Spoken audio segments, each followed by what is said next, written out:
you do it, Dorian? Midnight snacks are very hard to come by around here. How do you think? I brought it in from the outside. Got the warden's special permission. However, these just desserts have a price. I do need some more information from you. First we eat, then we talk. You said it. All right. Look, I have a time problem, though. I don't know how long the warden's going to let me stay. And I've got to have proof about Matron Spitz's involvement in Susan Bates's murder. Now, can you give me any more information? Yeah, well, you're the one that's out there in the real world. We're dying for information in here. About Diane, for instance. How's she doing? She's fine. She's living in my guest room. Yeah, you took her in. Yeah. Dorian, you're the best. Amen. And what about Jeannie? She's staying with you too, huh? No. No, as a matter of fact, I wish I knew where Jeannie was. Trouble? Could be. Could be. See, she suddenly announced that she was going to Hawaii, and then I haven't been able to locate her. It's as if she just fell off the face of the earth. Jeannie always loved travel, adventure. I think she may have gotten more adventure than she bargained for. So if either one of you hears from her, will you please let me know? Because I've got some questions I want to ask her. Dorian, are you somehow thinking that Jeannie's vanishing act has something to do with Susan's death? Huh? You know how crazy I was about Jeannie. I'm not saying that she was directly involved in Susan's murder. I think, though, that she's been blackmailed, threatened, or bought off by somebody who is involved in the murder. That's a fact. Oh, now wait. Here we go. Take a look at this boy. His name is Dan Wolek. You see in the pictures, he's got great blue eyes and blonde hair. Nice. Yeah. Delicious. She means the pie, not the guy. Oh, yeah. Okay. Did you happen to see, though, this young man at the crack factory at the backstreet bar? No. No, never saw him. I'm sorry. Don't Never be. saw him. Don't be sorry. That's terrific. I'm glad to hear it, as a matter of fact. Not that that proves that he was definitely not involved with the crack operation, but it's certainly going to help. Thanks. Okay, next one. This guy, his name is Vince Robeson. You ever see him? No, never. You sure? Tiny? Never. We never saw anybody in charge. Uh-oh. Looks like we've got some company. Well, look who's here. I wonder what or who they had to kiss to get that pie there.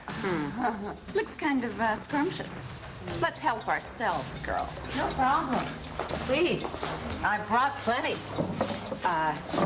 There's lots and lots to go around. So if you want some, feel free to help yourself.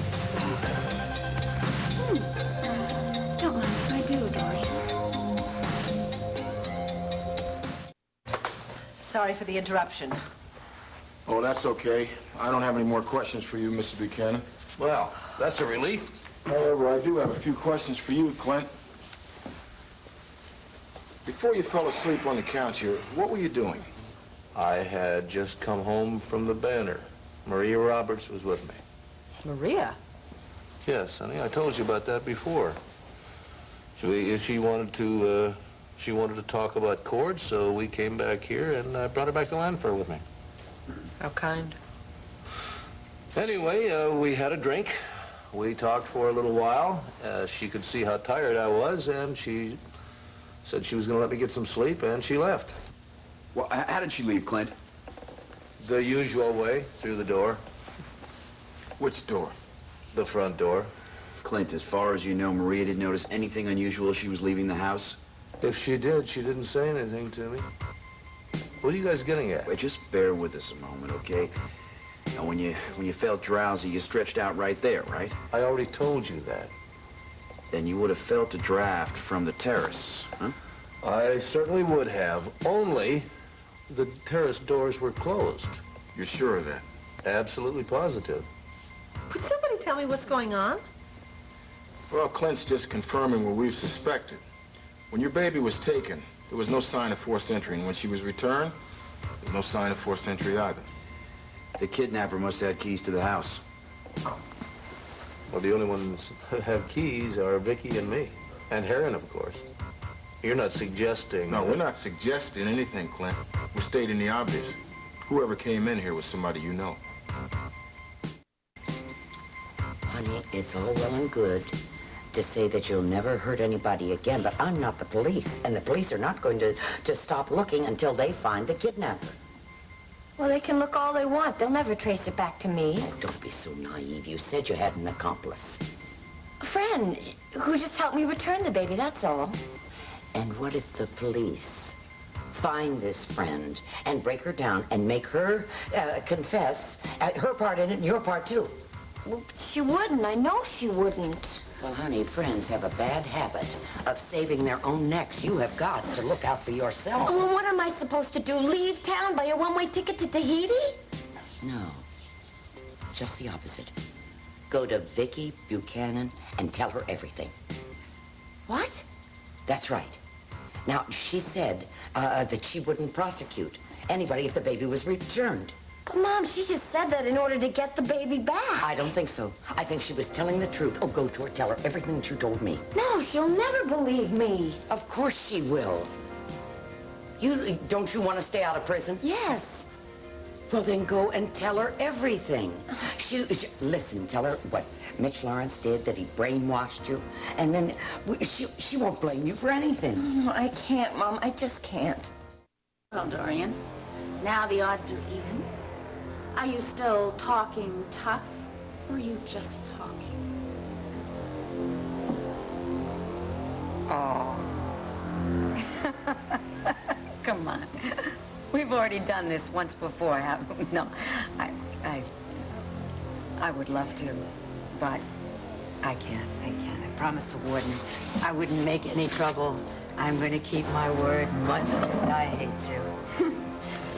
Just like I thought. All talk, but no guts. Atta girl, Roberta, don't get mad. Get moving. You are going to pay for that. Come on, show me. I have been waiting a long time to say yes for you. Oh, yeah? Yeah. I may have promised the warden I wouldn't. I didn't say anything about defending myself, did I? Okay, Spitz. Take your best shot. Go ahead.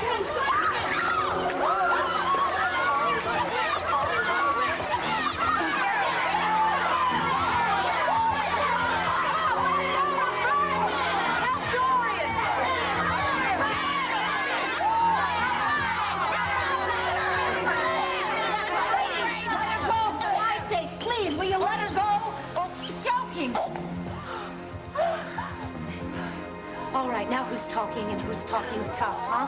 Boom!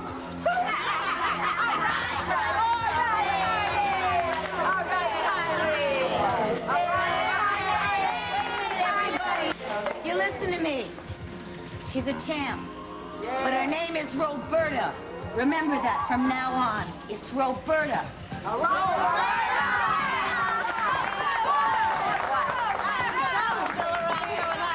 yeah? It's been pretty dulcet for me, too. But I'll tell you what. I'm glad I came back. Because this has made my week. I mean, the expression on Spitz's face was priceless. Priceless is you. Thanks, Roberta. But listen, I gotta get going. I mean it. Why don't we finish up our dessert? I can't. I haven't got the time. I found out some very important information that's gonna help save a young man, and I've got to get back, all right? You come back soon, you promise? You bet. Like they say, I shall return. Goodbye, you two. Listen, say hi to Diane for us, some lucky kid. Yeah, I will. Oh, forget that. Goodbye. Goodbye, everybody.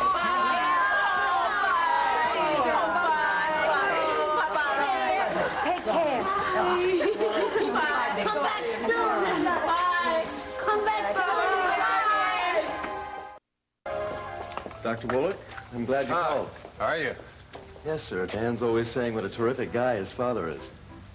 Well, I just wanted you to know what's going on at Statesville Prison. Have a seat. All right. Jamie, Dorian Lord has gone down there to find out the truth about Susan Bates' killer, her real killer. Wow, that's one brave woman, isn't it? Yeah, some people will go to any extremes to find out the truth. I didn't realize Dorian Lord was such a good friend of Dan's. Oh, Dan's got a lot of friends. And one or two enemies, it would appear.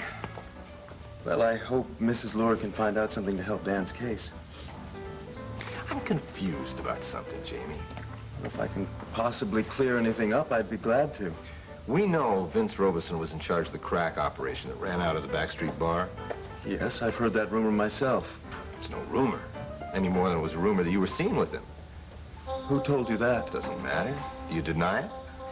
Dr. Wolick, I have explained myself I don't care about your explanations to others. You see, I am Dan's father, and I want to hear the truth out of you right now. What were you doing in the backstreet bar with Vince Robeson? Face Vicky Buchanan, Mom. I just can't. She promised. She won't prosecute. Well, but maybe she won't, but the police didn't promise anything now, did they? Honey, that is a very influential family. You just go to them. You tell her that you were brainwashed by Mitch. She'll know you weren't responsible for the kidnapping. But what if she doesn't believe me? What if nobody does? They'll have to. Honey, they've seen the baby. They know she's healthy. They know that she's loved and cared for. Or they know that you didn't mean her any harm. All right, say that Vicky does believe my story. Sooner or later, she's going to tell her husband or a friend, and then they'll convince her to change her mind. Stop making excuses. It's possible, Mom. It is highly possible that I am going to be spending the next 20 years of my life in prison. Oh, that's possible, all right. But if the police find out before the Buchanans, you're not just looking at 20 years. You could be looking at life in prison. And that's why I won't face Victoria Buchanan. Never had an extra set of keys made. Did you, sweetheart? No, of course not. And there's no way on earth that I would believe that Heron or any other member of the staff in this house could have or would have stolen our baby. Well, you might not want to believe it, but the possibility still exists. Oh, Rafe, I think we've asked Vicky and Clint enough questions for tonight. Oh. Thank you very much. Well, I hope we were able to be of some help. Oh, absolutely. You'll never know how much. Good. I just want you to know how happy I am for you, Vicky, and aside from all these questions and police work, I want you to go upstairs and give that baby a great big kiss from me. Oh, you bet I will. Thanks, Rafe. You're welcome. Good night. Speak to you soon. Captain, may I walk you out to the door? Oh, no, that's quite all right. We can find our way. You sure? Yes, ma'am. Good night, then. Good night. Oh. Finally. This is what I have wanted to do since we put Jessica in her crib hours ago. Hell, I've been dreaming about it for weeks. I was beginning to think it never would happen. It has happened. It's happened. Our baby's back with us, and we are family again. You know what I'd like to do? I know. Double lock all the doors and windows, right? No, I mean after that. You suppose we could take Jessica into our room with us tonight? Well, if you hadn't suggested it, I would have. Come on, let's lock up and go see our baby.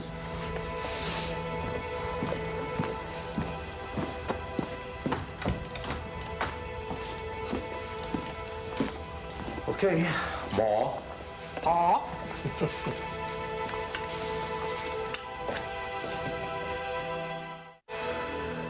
Dan always said he couldn't put anything past his old man.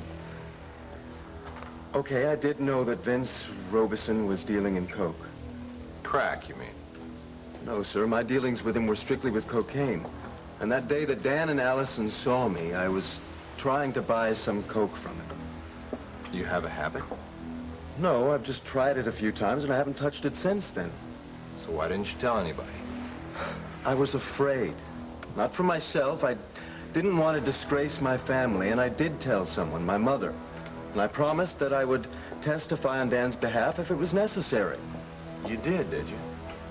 Yes, sir.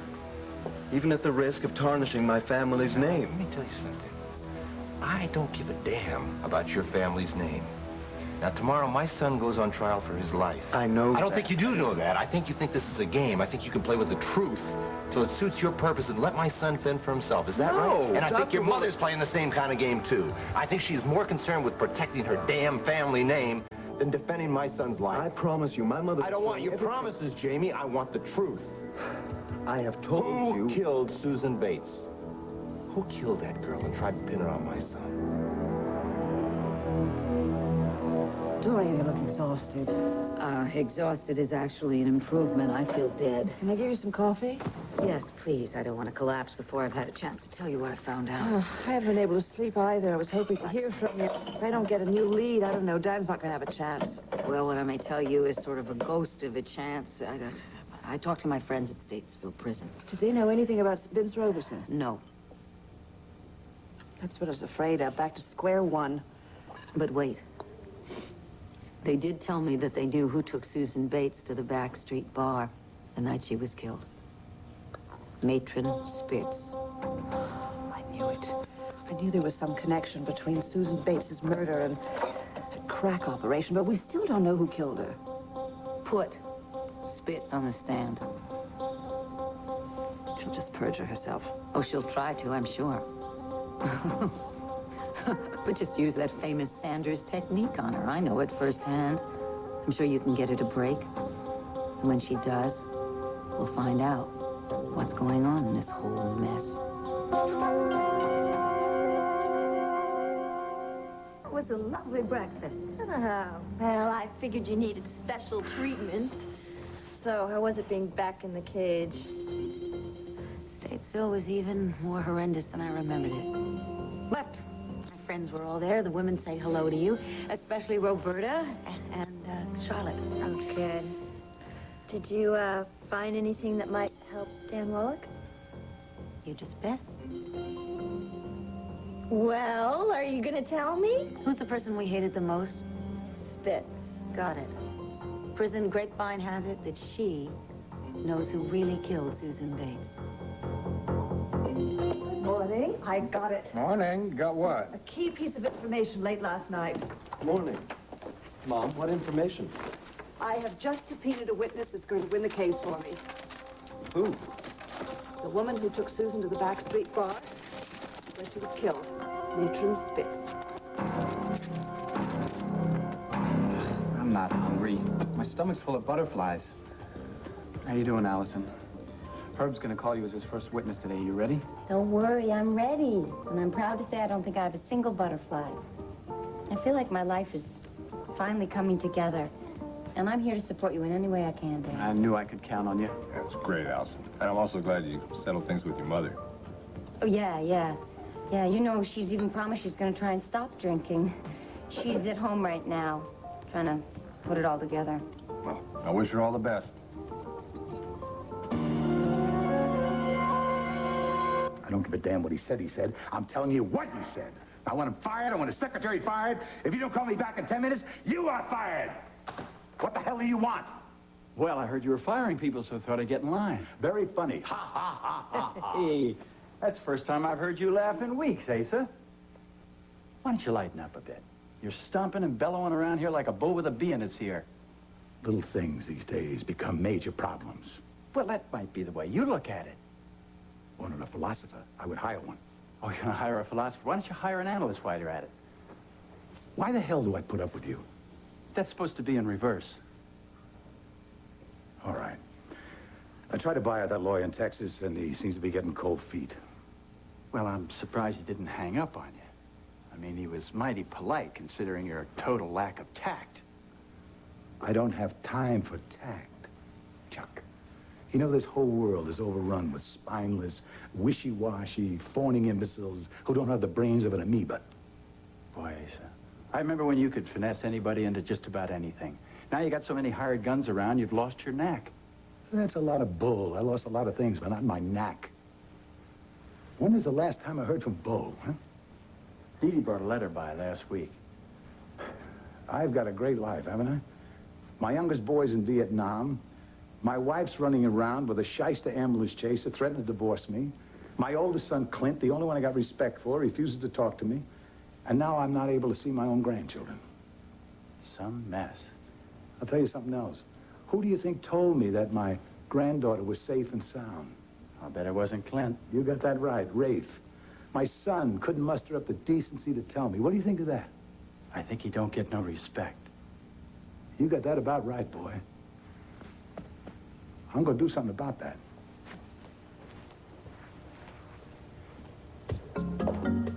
Back inside the prison just to get information to help Dan. Mom, come on, you can't use the testimony from an ex-con. That sounds pretty flimsy to me. Oh, it doesn't. We have witnesses to prove it. When the police busted the crack operation, all the inmates that were involved came forward, and there's something else. Well, come on, out with it. Yeah, Mom, what is it?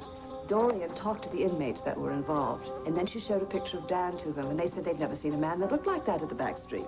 Yeah, so what? That's further proof that Dan wasn't involved in either the crack operation or Susan's murder. Darling, I hate to dampen your spirits, but that hardly seems to be enough proof to convince a jury.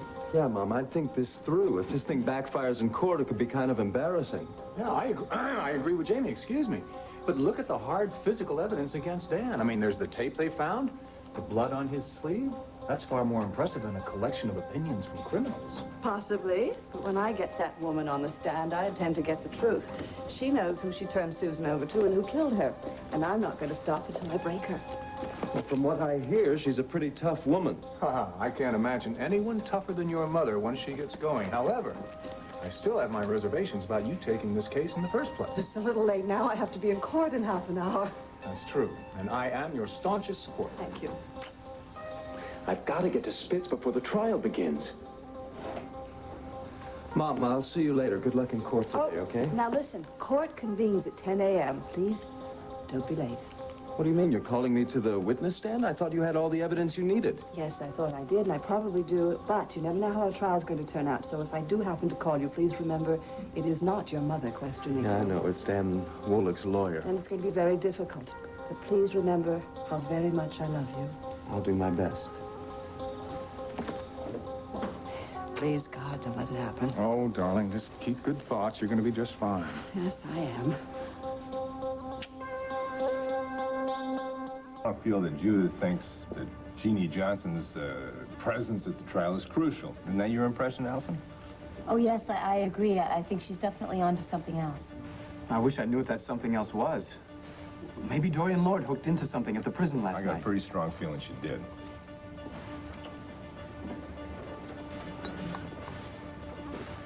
Allison, when Herb calls you to the stand, it's very important that you tell them how much that bracelet meant to you, that your mother gave it to you, that it was very important. Don't worry, Dan. I'll just tell them the truth. So Judith's got to prove that you didn't have a motive to kill Susan Bates, but Vince Robeson did. That's going to be really difficult to do, Dad. There are witnesses at Statesville who saw me arguing with Susan. Well, don't worry. Just relax and let Judith do her job. I wish it was that easy. I'm really scared. Come on. Hey, you're going to win. Believe me, Dorian got something from that prison. I agree with you, Dr. Woolick. What do you think the odds are that Mrs. Sanders will call her son to the stand? No, Dad, she's got to do what she's got to do. Oh, my God. What is it? Al, my mother. Oh, Mom, boy, what a surprise to see you. Yes, I'll bet it is. I have to speak to you alone. These are my friends, Dr. Woolick and his son, Dan. How are you? Nice to meet you, please. Please, sit down. I have to speak to my daughter privately. Sure. Just a minute. At least you didn't seem drunk. No, she didn't. What's wrong, Dad? Nothing. I just hope Allison's mother doesn't do anything to disturb Allison before we leave for the courtroom. Don't worry, Dad. Allison is...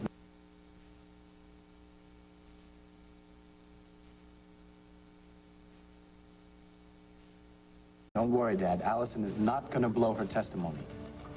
You're losing your grip on reality, Dorian. Oh, what wild, madcap thing have I done now? I just heard that you're responsible for Agent Spitz being subpoenaed in the Woolek case. Oh, wonderful! That's great. Excuse me, Herb. I guess you two want to talk privately. Yes, privately.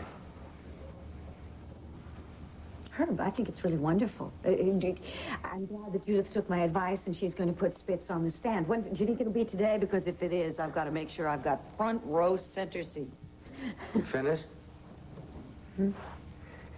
See, I'm not looking forward to attending your funeral, Dorian. Oh, that's sweet of you. Well, you better stop thinking of yourself as a cross between Mata Hari and Joan of Arc. Why should I? Because you're going to get yourself killed. Nice of you to worry You know about how stupid it was for you to go back into that prison last night. You just asked me for it. Herb, I thought you were a better sport than this. What is that supposed to mean? I appreciate that you're worried about my safety, but you're much more miffed, aren't you? I outsmarted you. You're afraid that I'm going to ruin your case. Get your lawyer.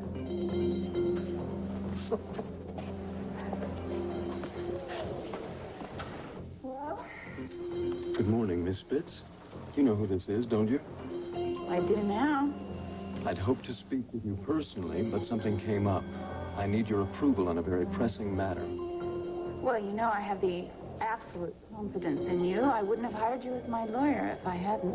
That's very kind of you to say. I understand you've been subpoenaed today as a witness at the Oltl case. That's correct. Now, I want to advise you that Judith Sanders is one of the toughest attorneys around, and you've got to be prepared. Well, yes, that sounds sensible. I'm not proposing that you lie. No, of course not. Just that you consider well in advance what you're going to say. Rest assured, I will be very well prepared. And so you'll tell the truth as you know it, right? I know just what you want me to do. I guarantee you will be paid well in the end. Oh, really? How much? A lot. You have nothing to worry about, Counselor.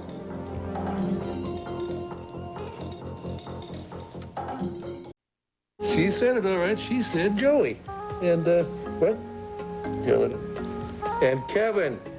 That is really something, don't you think so, She is Kevin? the most amazing baby I've ever seen. She sure is. Not even a month old, and she's already talking. Yeah, but when is she going to be able to do other stuff? You know, like walk and play with us? Well, let's ask her. Jessica, tell me something. When do you think you might start learning to walk? I don't believe it. I don't believe it. She said she thought she'd like to learn how to ride first. Wow! She has neat fingers. Yeah. Small. Yeah, and they're squeaky clean, which is more than I can say for yours. I'm sorry. I wouldn't want to get Jessica dirty. I'll wash them. All right. Tell your mother not to work so hard up there. When was the last time that Kevin volunteered to wash his fingers? Not in recent history. You know, Jessica, that is really something. You are already exerting a powerful influence over your brothers. Mrs. Roberts, come see her. My baby. Oh, your baby, is it? Yeah, she is something, you know it? What a happy picture. I wish I had my camera. Yep. Is Vicky all right? Is she all right? She's been singing ever since she got up this morning, trying to make room for the toys from all the well-wishers. Oh, well, here's another well-wisher. Yeah. Oh, hello, Jessica. It's so good to see you. She looks very well. She even gained some weight. Yeah. Well, they must have taken good care of her. The police don't have any clues, huh? We're not talking about the kidnappers. Today is a day of celebration, and we just want to have a good time, huh? Excuse me, Mr. Buchanan. I hate to take your little bundle away, but I think it's time for Mrs. Buchanan to feed her. Well, I don't know if I want to give her up just yet. Jessica, you tell your mommy that I'm the happiest man in the whole wide world. Will you do that? Huh? Will you do that? Okay, sweetie. Okay. Oh, boy. Hi, Mrs. Roberts. Hi. I thought you were Grandpa. I heard the car. Where is Grandpa? Well, Grandpa and I had a bit of an argument. Why? What about? Just some complicated grown-up things. Come on over here, Kevin. Okay. You see, fellas, I told your Grandpa he wasn't welcome in this house anymore. But does that mean we'll never see him again? No, it wouldn't be fair of me to keep you guys apart. I mean, you love your Grandpa, and your Grandpa loves you. So just because we had an argument, but you know, you can visit him in his house. Okay? Okay. You know, it's a beautiful day outside. Why don't you fellas run out and see if you can get your hands dirty? I just washed them. Come on, Joey. Clint, you are a wonderful father. I think you did the right thing by telling the boys they could continue to see Asa. I suppose so. I know how hard it was for you. Yeah. But you know, Maria, it just galls hell out of me to think about even giving that man 1 ounce of satisfaction. You that you will find a way to win an acquittal for Dan and still not involve Jamie. I'm certainly going to try. Now, let me ask you. Let's say that this person is able to confirm the fact, hopefully a fact, that Dan was not involved in the murder. Is that it then? It's all over? That is the best scenario we could hope for, but you know how courtroom trials go. They never proceed according to plan. Well, I know you. I've seen you work miracles time after time. Charles, stop it. I know you want me to say that I'm not going to put Jamie on the stand. Darling, it's not just Jamie's reputation at stake here. Can you imagine how the State Department would react if the Sanders name becomes involved in drugs and murder? Do we have to go through this now? I cannot say the magic words you want to hear. I'm not going to let Jamie testify unless it's the last chance for me to save Dan's life. I can see the headlines now. Ambassador's son on drugs. Do you know what the media would do with a headline like that? Charles, there's nothing you can say that I haven't said to myself. Please, don't make this more difficult than it is. I'm sorry. I really am. I don't know how I ever became a diplomat. I have shown you no diplomacy at all. Forgive me, really. Thanks. Listen, I've got to get to the courtroom. I want to have a few minutes with Dan before it starts. Of course. Good luck. I'm rooting for you. I love you.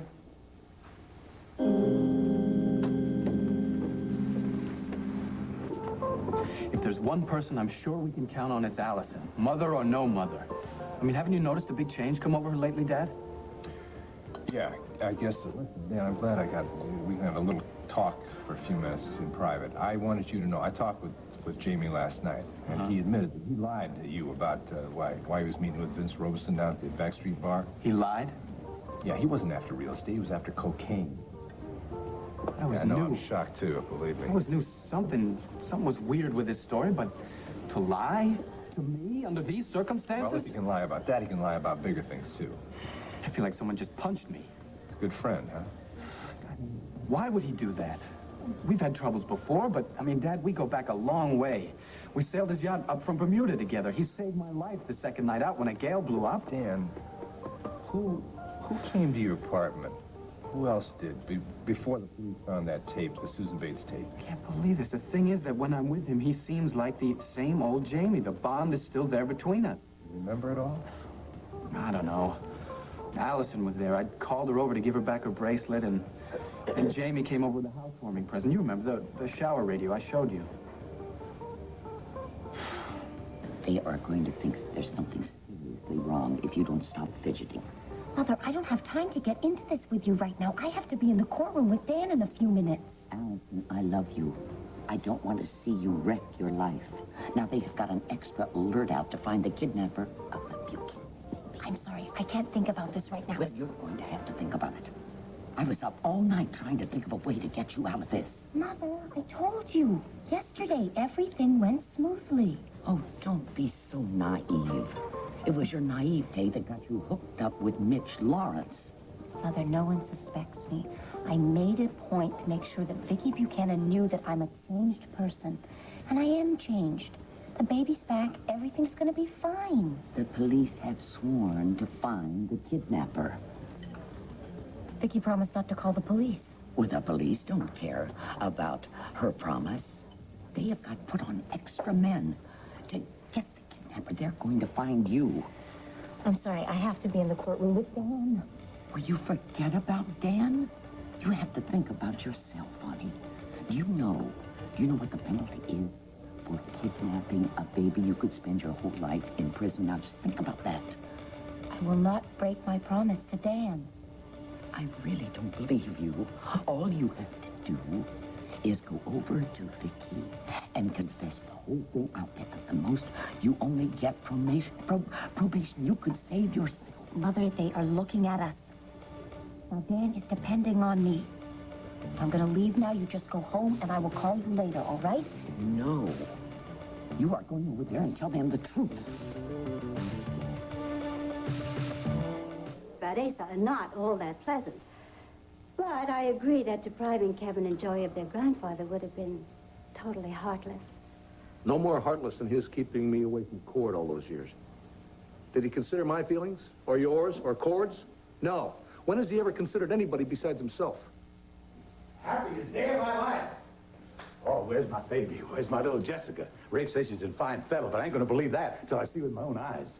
That isn't gonna happen. Oh, come on, Clint. Let's bury the hatchet for good. We got some celebrating to do. Break out that 200-year-old brand you got stashed. We'll toast our little gal. My little gal. Maria, Angel, let me talk to my stubborn son in private. I'll just be a few minutes, Maria.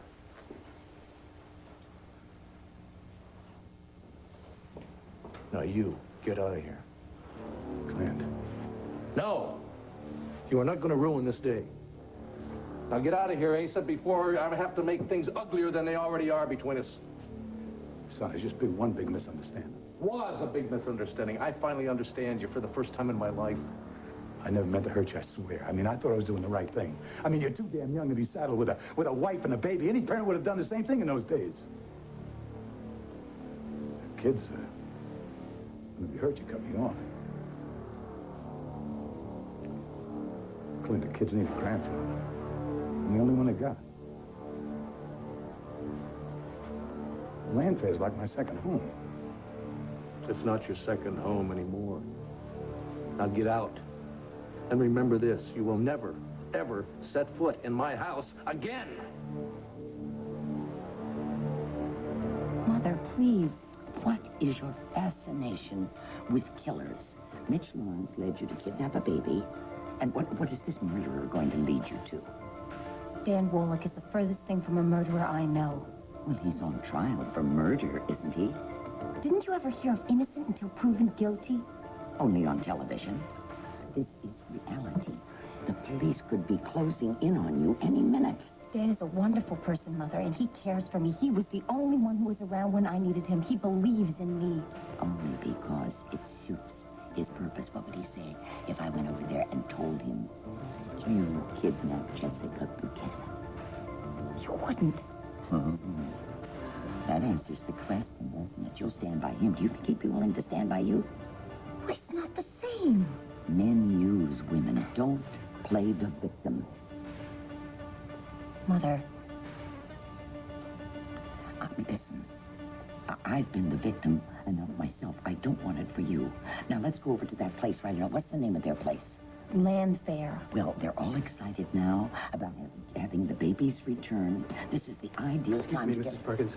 Allison, it's time we got into the Absolutely. courthouse. Allison. Mother, I'll talk to you later, okay? Allison.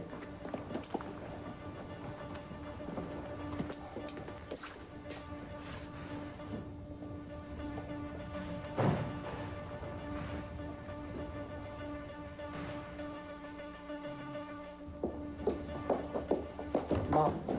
Hi. I need to talk to you. What's the matter? I want to know what you've decided. What about, Jamie? Whether or not you're going to put me... working. I know. I want to know whether or not you're going to put me on the stand Jamie, today. we talked about that today. I'm not going to put you on the witness stand unless I have to. I told you that. What is the problem? I'm working. Mom, I know. I'm scared. I don't want to get up on that stand Scared. today. I know you're scared, but I'll be there. I promise you. I won't put you on the stand unless I have to. What's going on? Nothing. I just... Come on, I can feel it. Talk to me. I don't want to testify today. I know, and you won't. I promise you unless I have to do it. I told you that. Mom, What is it? What's the matter with you? You're I don't know. I feel like my life is out of control. I don't know what to do anymore. I know. Listen, we're going to talk to somebody later, okay? We're going to talk about it with your father. I've got to work, Jamie. Mom, I need help now. I want you to promise me that I'm not going to go on that stand today. I will not put you on the stand. I told you, unless I have to. Now, I'm working. What is it?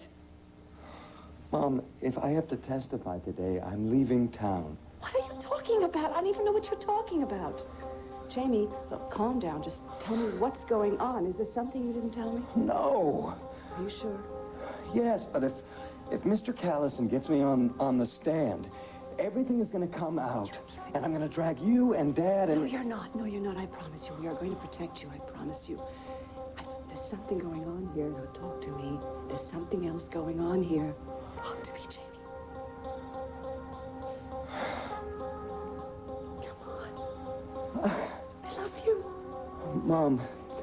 Then don't call me onto that stand today. I won't. I promise you. Unless I have to. Talk to me, please. I love you. I will take care of you. Come on. I just don't want any of this to come out in the open. We can't do anything about that. It's too late. If it comes out, it comes out. Don't you understand? Then I've got to leave town. No, you don't. No, you don't.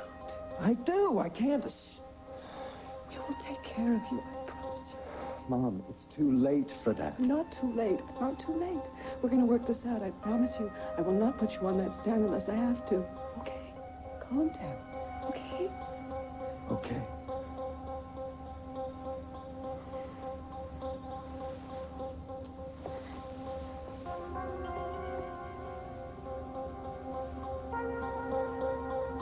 Dorian,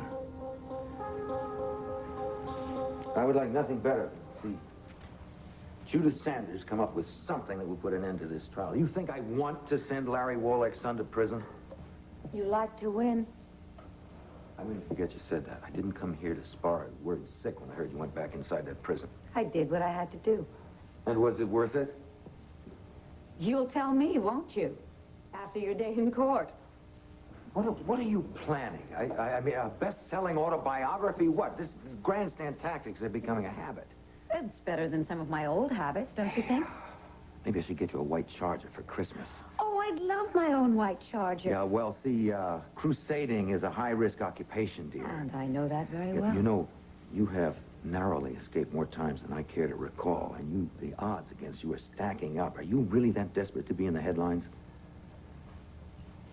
Herb, you may find this hard to believe, but I came out of Statesville prison a different woman. I cared more about the people inside that prison than I care about any headlines I may have generated. You've got to believe that. Now, I know the risks that I took last night. Yes, I was scared. Yes, I know the odds are stacking up against me. Well, I wish you hadn't done it. Herb, being locked up in Statesville was hell for me. But for a young, innocent kid like Dan, it would be like dying. Yes, yeah. It's another reason why your visit to Statesville may have done more harm than good.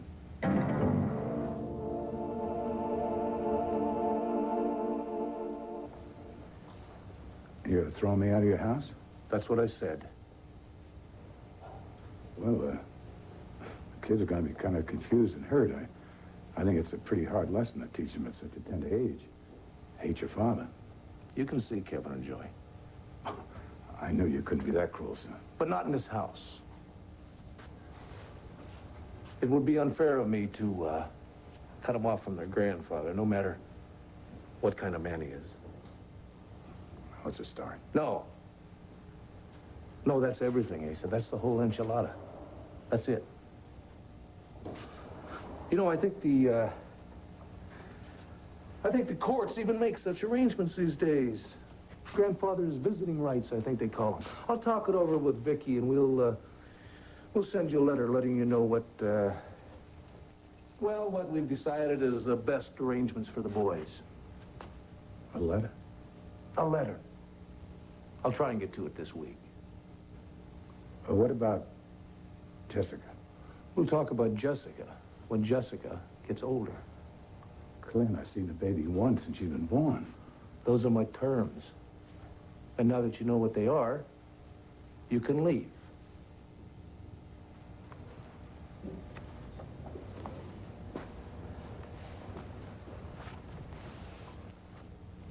Son, you can't turn me out like this. I am not going to stand here and listen to your lies any longer. No, wait a minute, Clint. No more lies, I swear. Not ever. I've been dying inside ever since this thing about Cord came out. And since you cut me off. I need your forgiveness. I need it more than anything in my whole life, Clint. My forgiveness? Never gonna happen. Don't you see what you're doing? You're doing the same thing you're accusing me of. You're cutting me off from my grandchildren. I just told you, you can see it. Oh, yeah, I'm grateful, but it's kind of unnatural. I mean, you know, arranging and dictating where and when. I'm never going to be part of their lives. And, you know who they're going to resent? You know, you. Do me a favor. Don't do me any favors. Don't worry about me. I mean, I don't think it's fair to let them suffer for your hatred for me. And in the end, you know, they could be hating you for keeping me out of their lives. I have listened to your self-serving logic all my life. It doesn't hold water anymore, Asa. But it's true. I admit I was wrong, keeping you a court apart. But I'm pleading with you forgiveness, so that you never go through the same pain that I'm feeling right now. If you spend as much time thinking about other people as you claim to, you would be a damn saint. Clint, I'll admit I think of myself. But I'm also thinking of you, son. And if you quit being so, you know, damn stubborn, then you may see there's something to what I'm saying. I mean, kids, you know, any chance they get, they want to blame their parents, and God knows you're going to have to blame me for it. But the same thing does not have to happen to you, Clint. On the other hand, maybe they'll grow up smart. And maybe they'll see through your bull. And then maybe they'll hate you like I do. Clint, you know, you're my firstborn. Yes. And Cord was mine. A son for a son. What do you want? What do you want? You want to see your father beg? Hell, I got nothing to lose. I'm begging. Please forgive me. You took away my baby. You took away 20 years of my life. You took away my son. You got him back? Through no fault of yours. You'd still be lying to me if you could get away with it. I told you I was wrong. Yeah. You want to make it up? Any way I can. Yeah. Give me back those 20 years. I can't do that. Oh. So there is something you can't do after, huh? You're a damn kidnapper. You're a kidnapper. You're no better than those people that kidnapped Jessica. You stole my son! Now, that's all I got to say. Except, get out!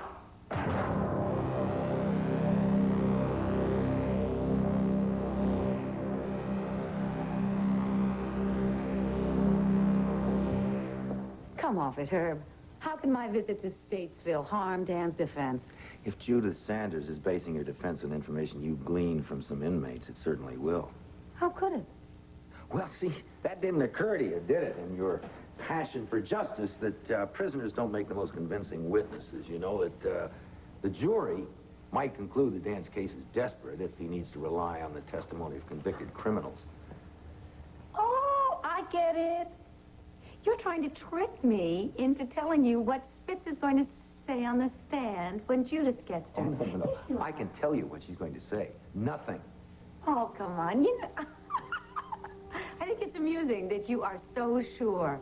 Dorian, I'll tell you something. Even if she does know something, which may or may not be the case, she won't talk because she could further incriminate herself. Now, she may be a hateful woman, but she's not a fool.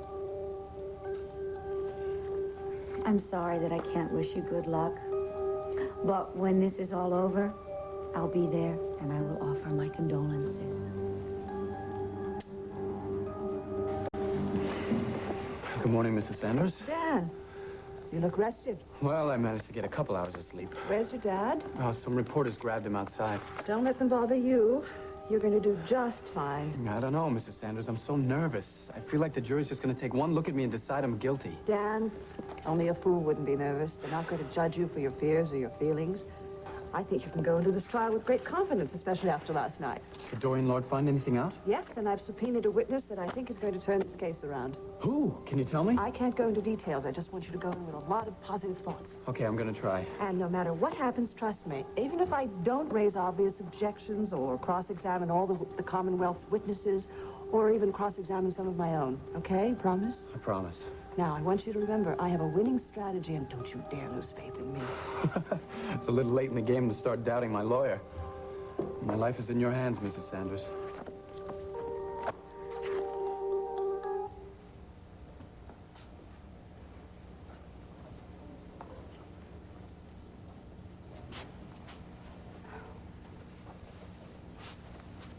Here. Maybe this will help. Oh, thanks, Maria. I know how you feel. No matter what he's done, he's still your father. Yes, but why should I feel guilty? Hell, he probably doesn't even know the meaning of the word. I'm not so sure. God knows how much I've hated Asa all these years, but when I saw him leave the house, he looked like a beaten man, Clint. He doesn't deserve an ounce of your sympathy, Maria. I certainly never would have thought I would have any compassion for your father, but I know what he's feeling. When I had to tell the Cordero the truth about you, I was so afraid of losing him. I know what a terrifying feeling it is. That's you. Asa is different than the rest of us. Hell, he's probably sitting around right now scheming and thinking, trying to think of some way to get more out of me. I haven't seen or heard the last of him, but he has damn sure seen and heard the last of me. Excuse me, Mr. Buchanan. That's all right, Kim. Some news, officer? I'm sorry to bother you, sir. I was told I might find a Mrs. Maria Roberts. This is Maria Roberts. I'm afraid you'll have to come down to headquarters for questioning, Mrs. Roberts. Questioning? About what? The kidnapping of the Buchanan baby. He said I was no better than the kidnapper that took Jessica. Hell, I never harmed Cord. I took care of him. Matter of fact, I made sure Maria had more than enough money. Are you trying to justify yourself? You were dead wrong. I thought you were my one friend. There you go, confusing friends with yes men. Of course I'm your friend. I'm probably the only friend you got right now. But I'm not going to lie to you. You got what was coming to you. Well, you know, I admitted it. I begged. I said and did everything I possibly could. Well, now I guess we just have to wait. I know patience isn't one of your better virtues, but you can try. And Maria was with Clint when I arrived. I don't like her. She's sneaky, too sweet. She hangs around Clint too much. She's the mother of his son. Chuck, she was hanging around him before he even knew that. Even as a kid, she was like a clinging vine. She hasn't changed. Damn it, you know, this whole mess started because of her. She couldn't stay in El Paso. I'd have my family right now. There you go, blaming somebody else again. Asa, your life is in a shambles because you keep wanting to run the show. None of this would have happened if Asa Buchanan hadn't been so headstrong. I don't like that woman. That poor woman raised a fine son. Your grandson. It's about time you started thanking her instead of blaming her for all your troubles. You're right, Chuck. He's a fine boy, and I've lost him. But damn it, I ain't gonna give up. Now that I can see Kevin and Joey with this little measly allowance that Clint's given me, someday, just maybe someday, I can heal this rift between Clint and me. Judith, excuse me, I finally got away. Could I speak with you for just a moment, please? Certainly. Yeah.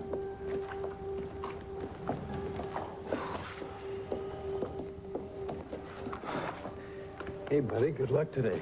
I've got just one question to ask you, Jamie. Sure. Why didn't you tell me you were buying coke? I didn't want to bother you with my problem. It never mattered before. If you told me, maybe I could have helped you.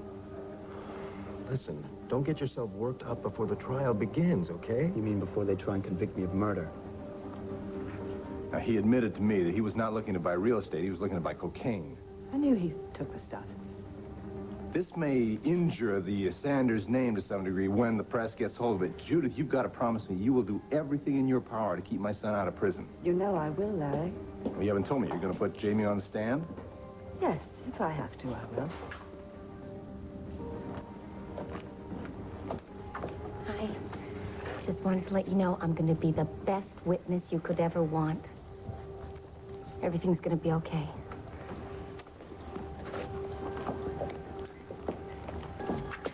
Spare a minute? Yes. I just saw Matron Spitz outside in the corridor. Are you planning to call her as a witness? Yes, I am. May I ask why? Because she knows who killed Susan, and I'm going to get the information as quickly as possible. Excuse me. All rise, please.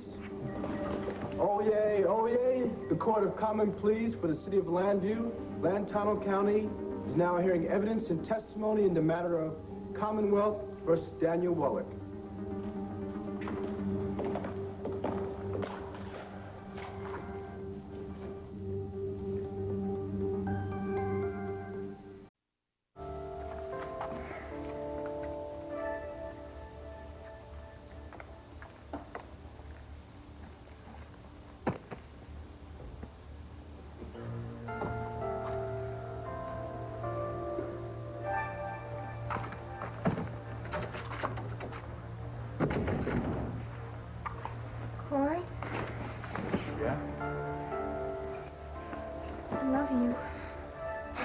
Well, you better, girl.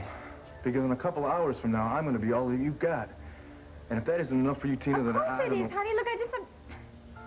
Look, I'm sorry, all right? I just can't believe you were going to give that $1 million back to Asa. That money means nothing to him. Tina, you keep talking about money, and I keep talking about principle here. Now, look, I don't care what your arguments are or what my ma's arguments are. They don't make any difference to me, all right? The issue here is pride and not wealth. When are you going to get that through your head? No, we've been talking about this over and over again since I found out the truth in El Paso. You're not going to change my mind. Look, honey, it's just your heart that is making you feel this way, all right? Please just give it a couple weeks just to try to think it through. Well, you just let it go, Tina, all right? Now, I'm going to go over to that mansion. I'm going to take the $1 million, and I'm going to shove it down Ace's throat. So you just better make your decision right here and now. About what? About what's more important to you, that damn money or our marriage. Captain Moore wanted to talk to me about the kidnapping of the baby. Darling. Maria. Erin told me there was a police officer here. Hello, Mrs. Buchanan. Hello. Have you any leads on the person who kidnapped our baby? No, sweetheart, he's here to ask Maria to go to police headquarters. It doesn't make sense. I mean, I've already filed a statement saying that I never heard or saw anything unusual when I left here. Well, obviously the captain has some more questions. It's probably no big deal, Maria. Well, I just don't understand what hasn't been covered. Wait here, please.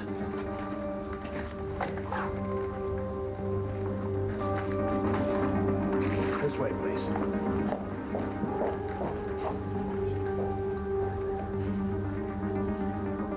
Mr. Callison, you may proceed with your opening statement. Thank you, Your Honor.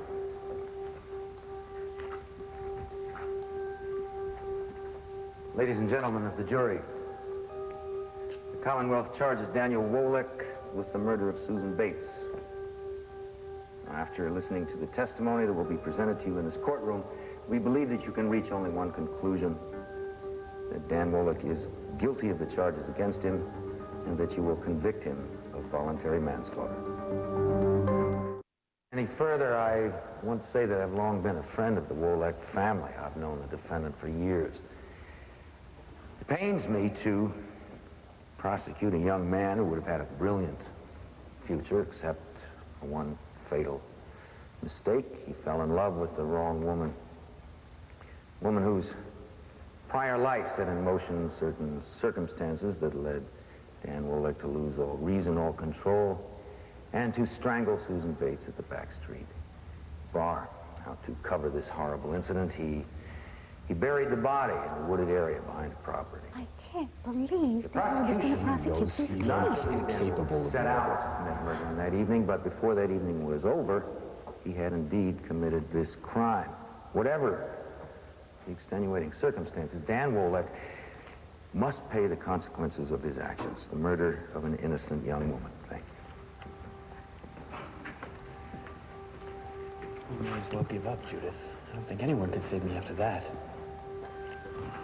Mrs. Sanders, the defense may proceed with his opening statement. Yes, Your Honor, thank you.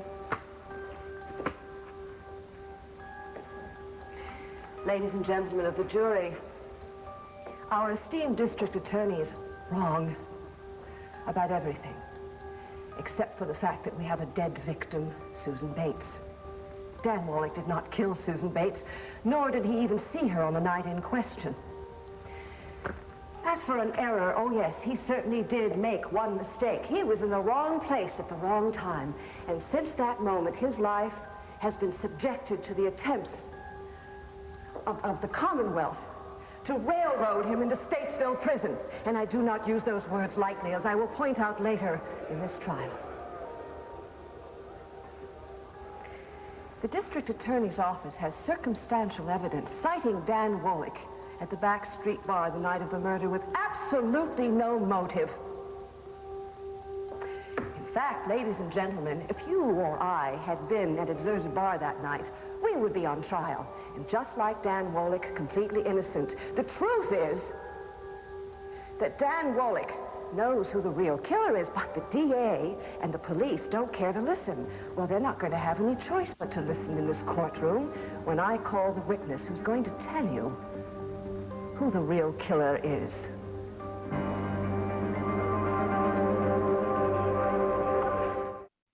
what Captain Moore has to ask you, Mrs. Roberts, but it must be important. Well, of course. I'll do whatever I can to help, naturally. I'm sorry you have to be put through this, Maria. Oh, at least the police are no longer looking for the baby. You've got her back. It's only a mystery, no longer a tragedy. Well, shall I follow you in my car? Fine, then. Have a nice day with the family, Vicky. Thank you. Maria, you call us if Captain Moore has any news. Oh, you know I will. Yes.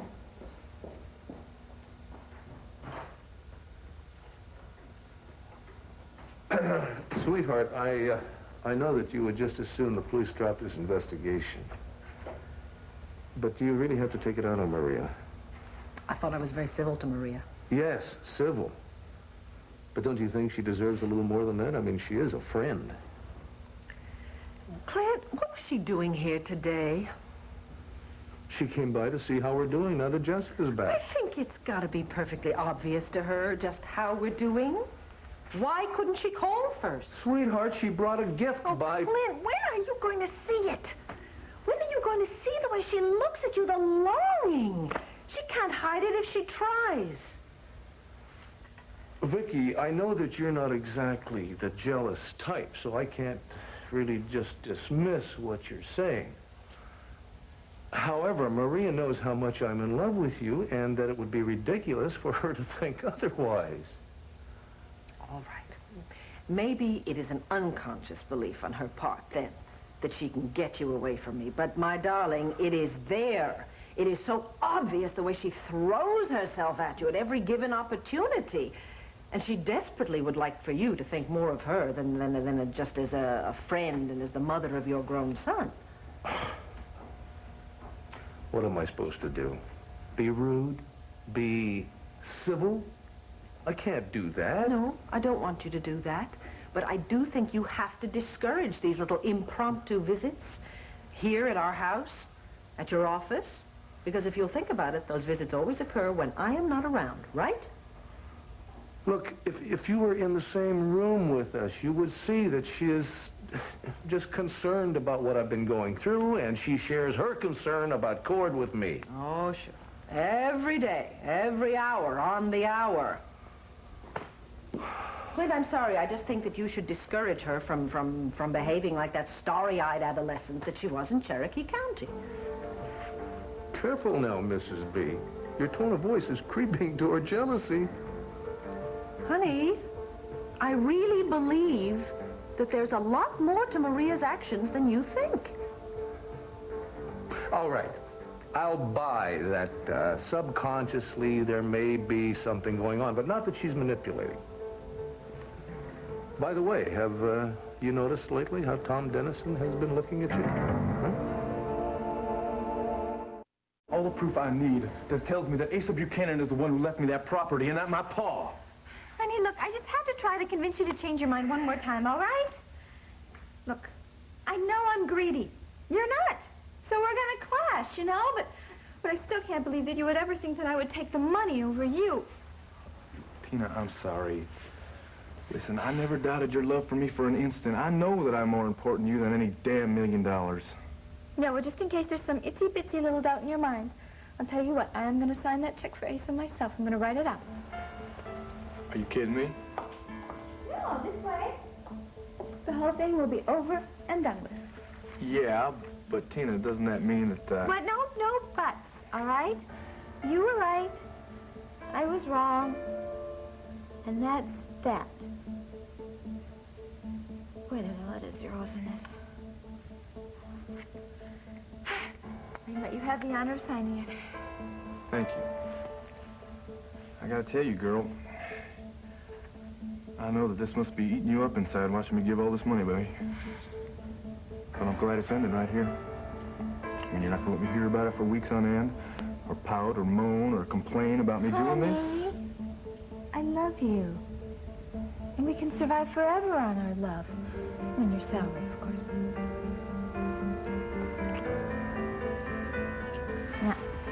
Now, don't you think it's time you ran over there and got this to Asa? Not just yet. I've just had a real burst of love for you all of a sudden.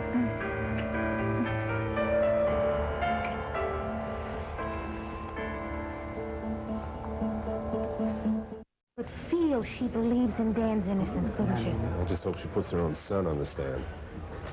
Mr. Callison, is the Commonwealth ready to begin? We are, Your Honor. We would like to call first witness Allison Perkins. Allison Perkins?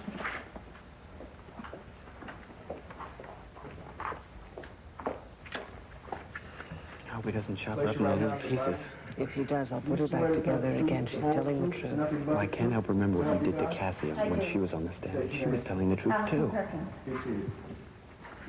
Miss Perkins, where do you currently reside? At the Waterside Inn? Where you were also residing during the reign of Mitch Lawrence. Yes, sir. But on September 16th, you needed a place to stay so desperately that you and the defendant, Dan Wolek, entered a deserted bar on River Street called the Back Street Bar because he knew there was an apartment in the building? Yes. I mean, it was an impulse.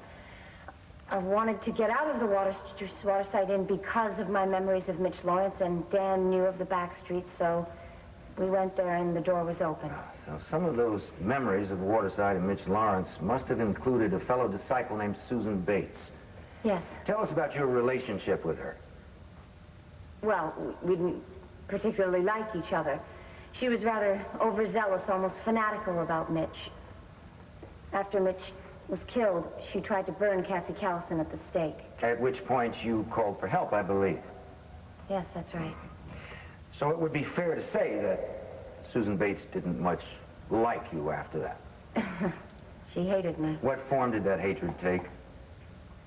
Well, she called me up a couple of times and to yell at me, and then after she was in prison, she gave an interview with the National Intruder in which she mentioned me by name. Your Honor, so far I've been very patient, but I fail to see the relevance in this line of questioning. The defense knows the relevance, Your Honor. Dan Wolek came into contact with the victim, Susan Bates, because of her previous relationship with Allison Perkins. You may proceed. Thank you.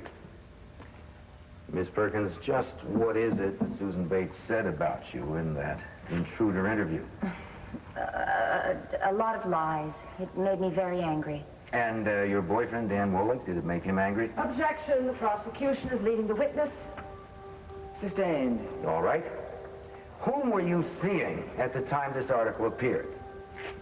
Dan Wolek. Did you show him the article? Did you express your dismay, your anger over it? Yes. What was his response, Miss Perkins? He was also angry. He went to Statesville to speak with Susan Bates and tell her to stop talking about me and the Lawrence mission. Did you urge Dan Wolek to do this? No, it was of his own choice. In other words, his temper propelled him to drive up there and confront a stranger on your behalf. Objection. I'm glad you're grinning. For a minute, I thought you were serious. I'm not exactly joking. You have an admirer in Tom Dennison. That is totally ridiculous. You're only saying it because of what I said about Maria. No, I am not. I'm simply pointing out that I have noticed some times when he's been, well, he's made me wonder about his feelings for you. Oh, really? Yeah. What kind of times? Such as what? Such as he has been privy to a couple of our discussions, and then after you leave, he has given me advice on how to deal with you. Oh, come on. No, he's been very protective, even proprietary. Well, of course he feels protective. He's just found out that Joe was his twin brother, and I suppose I feel close to him because of his resemblance to Joe. That's as far as it goes on either part. I'm not worried about where it goes on your part. I'm just not too sure that he isn't slowly, quietly falling in love with you. But, darling, that's ridiculous. He knows how special our relationship is. He would never allow himself. Oh, it sounds familiar, is that it? Sounds like you were just getting ready to repeat what I was saying about Maria. I'm sorry. I still think that I'm right about Maria and you are wrong about Tom. He is simply becoming a member of the family in the real sense of the word, besides which he has been helpful. Yeah, well, no quarrel with that. Let's just hope it stops right there. You know, he doesn't, I just don't want him to get drawn in by your fatal charms. Fatal? They're fatal, are they? Old lady, are they ever?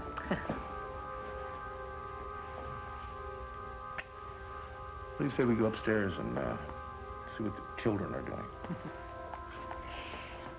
Don't you find it odd that Jessica was taken while I was asleep on the couch, and she was brought back while you were asleep at the couch? I mean, don't you find that odd?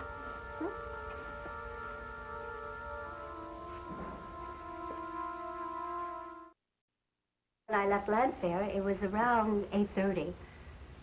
So you didn't see or hear anything on your way to your car then, huh?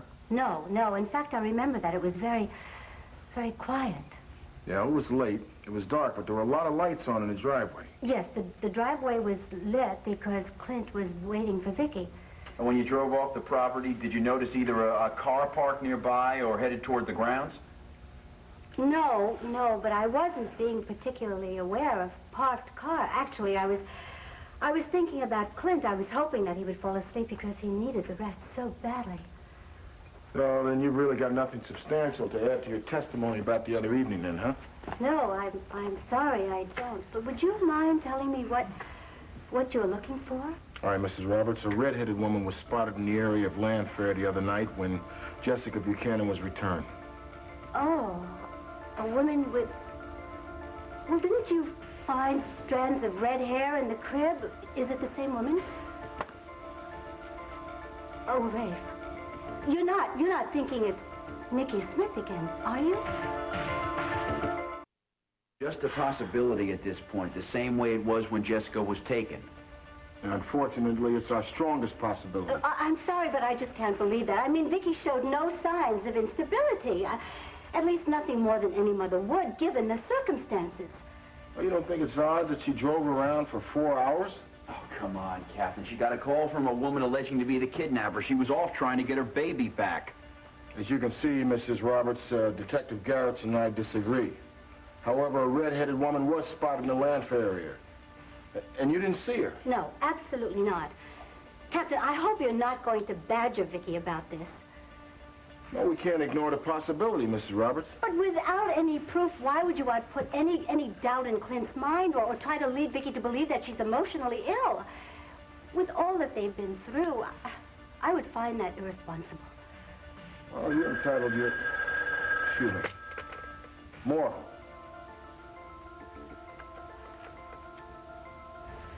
Well, this is the most important part of the plan. Now, I thought I made that clear. But I told you, I don't want to dress up like Nikki Smith to take the baby back. Allison, it's only a precaution just in case somebody sees you. If somebody sees me, they're going to think that it's Nikki Smith who's behind this whole kidnapping. Yeah, no problem. Well, I'm sorry to interrupt your day for what appears to be no reason, but it was a lead, and we're obligated to check it out. Oh, I understand, but now I'm heartsick. I mean, if there is a possibility that the kidnapper might be Nikki Smith. Then the baby's still in danger, isn't she? Oh, wait, Captain, wait. Maria, that's enough, thanks. Well, good luck in finding the kidnapper, but I just can't believe that it's Vicky's alternate personality. Thank you for your time.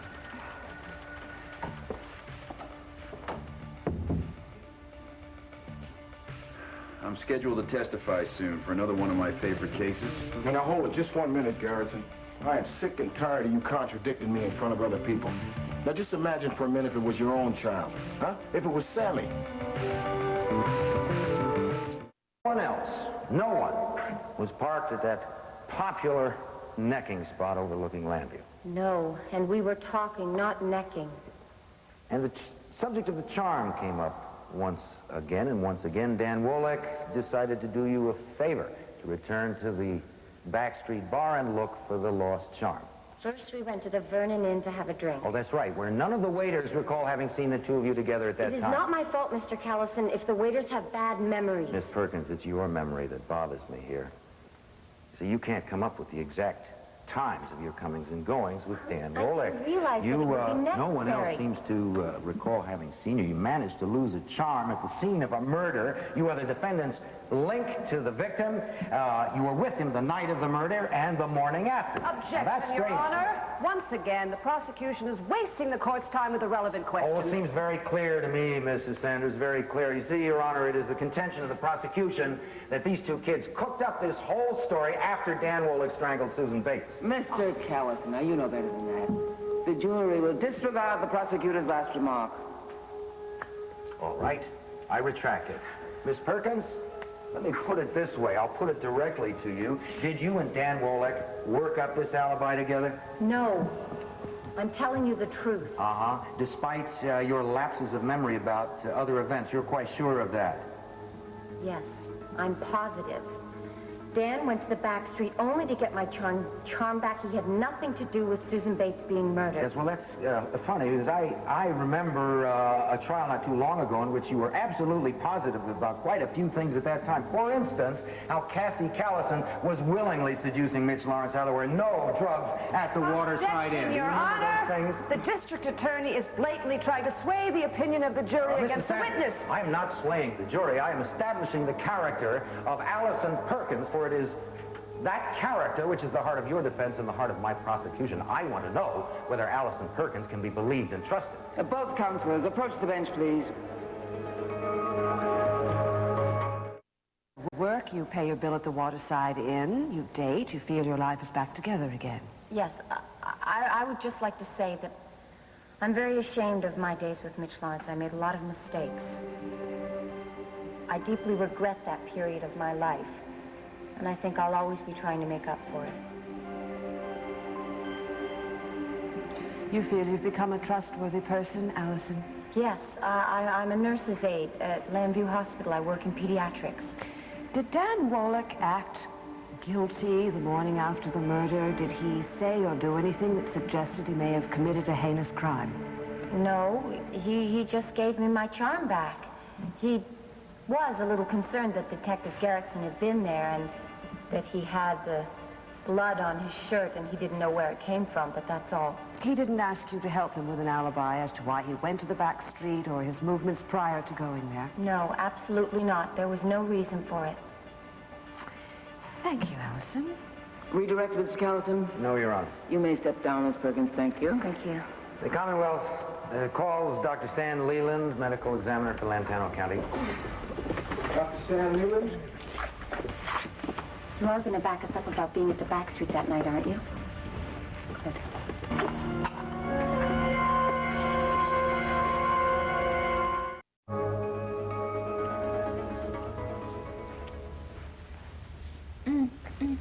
Quick, stop. Stop? Tina, you've never said stop to me. Or at least not since we've been married. I know, honey, but I think you have to get to Ace's. Now, all of a sudden, you're in a hurry for me to give that money back? What's going on here? Well, I keep thinking about it, you see, and I would just get it off my mind, all right? Yeah, well, we can wait for just a little while longer. But, honey, if you take that to Ace, then we can spend the whole day in bed. And then I won't even be just the least bit distracted. Oh, you won't? All right. But you know what? I should probably warn you about something. I mean, knowing Asa as well as I do.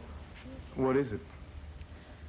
Well, you know, you're going to go yell at him and everything, right? And then Asa will probably lie. I mean, just to make himself look better and everything. I mean, heaven knows, he might even try to make your mother or Clint, or he might even try to make me seem like the villain here. Yeah, well, he better not try saying a damn word against my mother or you or anyone else for that matter. Well, maybe he won't. I mean, maybe he'll want to make amends so bad that he'll just be begging you for forgiveness.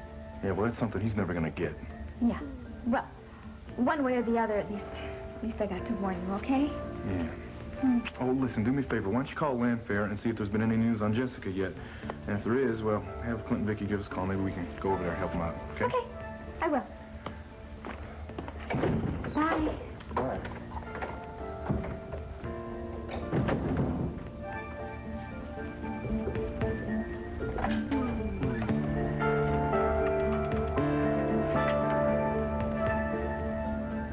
Yes, Mr. Kenilworth, please. It's Tina Roberts. Yes, hello, Mr. Kenilworth. Yes, I just wanted to tell you that I was on my way, and I want everything to go as planned, just as I told you from El Paso. Okay? I'll be right there. Bye-bye.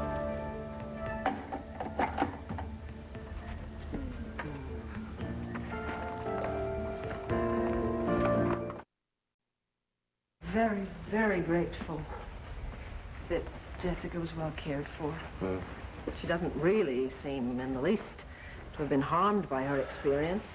No. Fortunate in a way that This happened when she was so young, because at her age, a pair of arms is a pair of arms, right? And she was well cared for and loved, and thank God she was returned to us. Yep. Forever and ever, our family is one. Well, except for a grandpa who happened to drop by today begging and pleading. Really? Asa was here? Mm-hmm. And in a lot of pain. Feeling very isolated and alone. Just like he deserves to feel. You didn't let him see Jessica? No, ma'am, I did not let him see Jessica. I relented about the boys. I said that they could go visit him at his house, but that he was not, and I repeat, not, to set foot in our home again. So if he comes crawling around when I'm not here... Oh, honey, a part of me understands how you feel and what you're doing, but the other part of me is awfully sad that Jessica's grandfather can't share in our happiness. He can share in it all he wants to, from a distance. The same way I was allowed to share in Cord's growing up. Tell you what, let's not talk about that right now, okay? Let's just enjoy being together and the peace that we have and our love for our children. And the fact that our beautiful, precious little Jessica was returned to us safe and sound.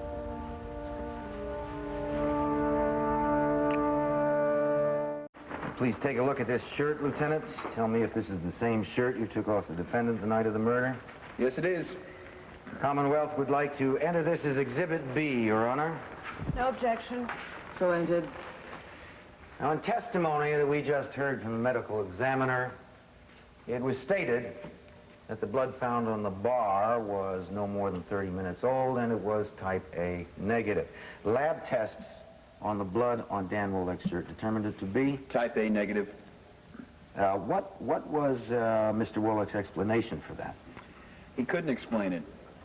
He seemed surprised, thought maybe workmen had been in the place or something. Had workmen been there? No. Now, you didn't arrest him that night, you simply questioned him. Yes, then released him. It was only later when the body of Susan Bates was found buried behind the property that Dan Wolek became a suspect. And then you questioned him again that night? No. I went to his apartment the next morning. I had been alerted by the DA's office that Susan Bates had on her person when she left Statesville Prison a cassette tape that contained evidence that Doreen Lord had acted to defend her daughter from rape and murder. Is this that cassette? Yes, it is. Where did you find it, Lieutenant? It was found on a bookshelf by Officer Nelson while we were searching Dan Wolek's apartment. What was the defendant's explanation? When I questioned him, he swore to me that he was innocent of any wrongdoing. Oh. We'd like to enter this as People's Exhibit C, Your Honor. She doesn't object to a whole lot, does she? He's dealing with the facts, Wanda. Mrs. Sanders, cross-examine? Yes, Your Honor. Detective Garrettson, in your experience on the police force, would a guilty person hide evidence in such an obvious place? Objection. I said in his experience. Overruled. Depends. If a person has no reason to think that he or she is suspected, yes. But normally, if under suspicion, we have to tear a place apart to find something that incriminating. And Dan Wolek was aware of your suspicions the night before, was he not? Well, no. We hadn't found the body yet. But you did find him at the scene of the crime, and being an intelligent young man, I'm sure that he... I can produce his IQ score if you'd like, Counselor.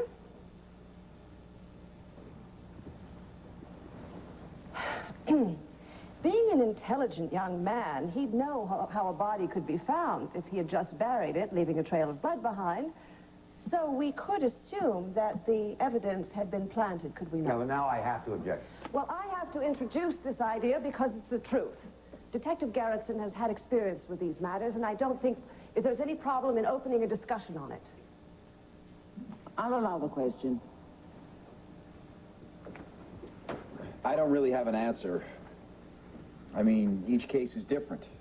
And sure, it could have been planted since it was so out there. Thank you. That will be all. Mr. Callison, redress? Yes, Lieutenant, isn't it also possible that the defendant could have panicked and acted irrationally and hidden the tape without thinking? Yes, sir. It's possible. Thank you, Lieutenant. No further questions. Prosecution rests. He's got to put Jamie on the stand. Ready, Dan? I can't wait to get up there. I want to show the jury that the prosecution is nothing but speculation. Mrs. Sanders, you may take a recess if you so wish. No, Your Honor, we're quite prepared. The defense calls Dan Wolick to the stand.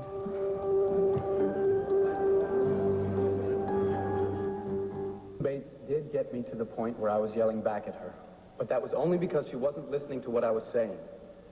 I realized in that visiting room that she was not of sound mind and that nothing I was saying was getting through to her, so I left. And that's the last time you saw Susan Bates? I never laid eyes on her again. Not even the night of September 16th at the back streets? No. I was there looking for the charm that Allison lost, and when I did finally find the little gold heart, the police had arrived. And they found blood on your shirt, but you don't know how you acquired it. It was dark in there. I must have leaned up against the bar rail itself, and that's how I got it on my shirt. Why did you go to the back street that night? Why didn't you wait until the next day? Because Allison was upset about losing the charm. I thought I could make her feel better if I found it. I like her a lot, that's all. Did you hear or see anything while you were there? No. But someone obviously saw me or I wouldn't be here today. What did you say to Detective Garrettson when he arrested you? I told him that I had no reason to kill Susan Bates, and that if I had in fact committed a murder, I would not be foolish enough to hang around the scene of the crime, or to hang on to a piece of incriminating evidence such as this tape. Let's go to the night of October 16th, when Vince Roberson made a ransom call to Asa Buchanan, and he demanded that you be the courier. Could you tell us in your own words what occurred? When I got to the flower shop, Vince laughed. He threw a doll at me and said that he had nothing to do with the kidnapping, and that he was only using it as a vehicle to get $1 million from Asa. Had you ever seen this man before? Yes. He was there the night Allison lost the charm from her bracelet. He was with Jamie Sanders. Apparently, Vince was a real estate agent, and he was showing Jamie the property. When you recognized this man, what did he do? Again, he laughed, and he told me that he had in fact killed Susan Bates and set me up to take the fall, and that he would now have to kill me. Fortunately, my father came in, and they began to struggle for Vince's gun. And Vince's gun accidentally went off, and he killed himself. And I thought I was free. I mean, he did confess to the murder and setting me up. But the police would not believe me because I had no witnesses. So here I am, on trial for a murder I did not commit. In other words, you're saying that no one's willing to listen to the truth. That's right. Object, meeting the defendant. Sustained. No further questions, Your Honor. Your witness, Mr. Callison. Thank you. Dan? Are you aware of the recurring theme in all of this? Coincidence, first of all, how you happened to be looking for an apartment in a deserted bar that turned out to be a crack factory. How you returned to that bar to look for a charm the night a murder, coincidentally, happened. And, oh, yes, how the same man who was supposedly a real estate agent, but really a drug dealer and a kidnap impersonator, happened to see you the first night, apparently saw you the second night, and then ended up in a deserted floral shop where he confessed to all sins, including murder and setting you up. Can I help it if that's the way it happened? Yeah, and you can't understand why the Commonwealth finds the string of circumstances just a little bit flaky? Objection, Your Honor. A simple question, Mrs. Sanders, put to a young man who claims no one is interested in listening to him. Well, I'm interested, Your Honor. I'm listening. I have a lot of questions. Yes, well, I wish you'd phrase your questions with less prejudice, Mr. Callison. I will, Your Honor. Thank you. Ever use drugs, Dan? Objection, A Your drug Honor. dealer keeps popping up in this story. Overruled. I have not used drugs. You look mighty uncomfortable in there, Jamie. Yes, sir. I'm worried about that. Has anyone ever asked you what you were doing the night of the murder? What is that supposed to Or mean? why you had this sudden impulse to bring Dan a housewarming present the morning after the murder? Or how long you'd been involved in drugs? Or how deeply you were into Vince Robeson for them? Dr. Wolof, you're on the wrong No, track. I don't think so. I think I'm on the right track. I think you're the key to this whole thing, the key to my son's freedom. Look, back off. Your son's on trial, not me.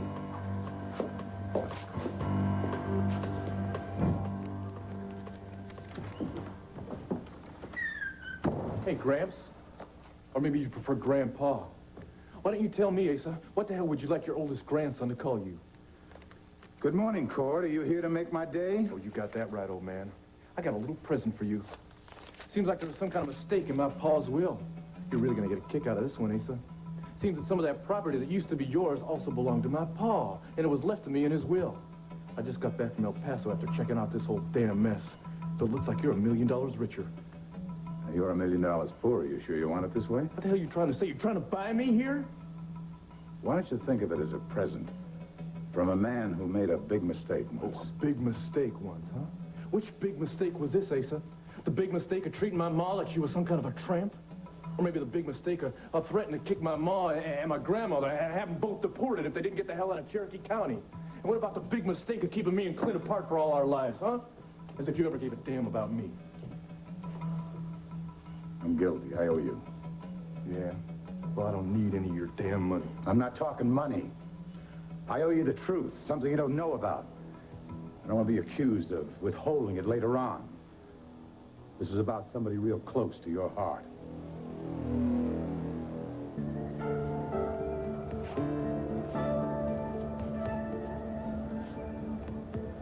Mrs. Roberts, I want you to know that this certainly was not easy, and I hope you know what you're doing. Of course I do. No, my husband and I found a wonderful investment. That's why we wanted to withdraw this $1 million. Now, can I have the check? Yes, I have it right here. Thank you. Well, that was the easy part. Now to get Cord out of town before Asa discovers the check bounced. And Cord finds out what I've done. Now, you just hold it right there. I'm not going to listen to another word you've got to say, because it's just going to be another damn lie anyway. No lies, Cord. I guarantee it. Oh, you guarantee it, huh? Well, I got news for you, pal. I wouldn't believe a word you said if you were on your deathbed giving it to me. Which reminds me, you were probably the one who got a hold of that letter that my pa left me, huh? The one where he was trying to confess the truth? I hated myself for that, Cord, believe it or not. But at the time, I had to do what I had to do to keep Clint. Maybe someday when you have your own kids, you'll understand. Why couldn't you just let the truth come out on its own, Asa?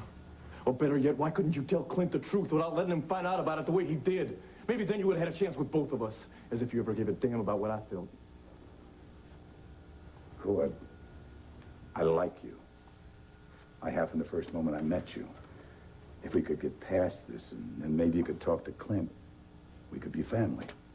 I got news for you, old man. Clint and I already are family. And you're the only one who's been cut out. You know what? You brought it all on yourself. I could almost feel sorry for you because I know what loneliness is all about. But you made one big mistake when you tried to buy me off in advance. I bet that little bride of yours is crying her heart out over this decision. Yeah. Yeah, Tina was upset about this at first. But she loves me enough to understand why I can't take a dime from you. Asa, I feel like I'm a real lucky man. Because I've got myself the most wonderful woman in the world as a wife. And I've got myself a fine man like Clint as a father. Not to mention all the great memories I have of Al Roberts. And my mom, Maria Roberts, she is the best woman that any man could ever want for a mother. It's just too bad that I've got a bigoted old rattlesnake for a grandpa.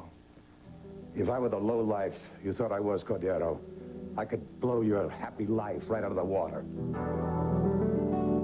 Isn't it in fact true that when you entered the back street bar to find the lost charm, you also found Susan Bates hiding there? No. And during that accidental meeting, an argument ensued.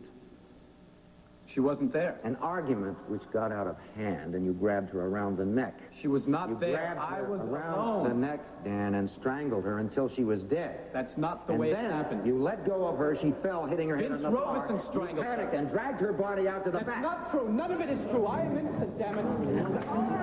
Room, please. Sanders, let her Because he knew Dan could stand up to it. No further questions. Mrs. Sanders, redress? No, Your Honor. Dan has obviously told the court everything he knows as truthfully as possible. You may step down, Mr. Wallach. The defense would like to call its next witness.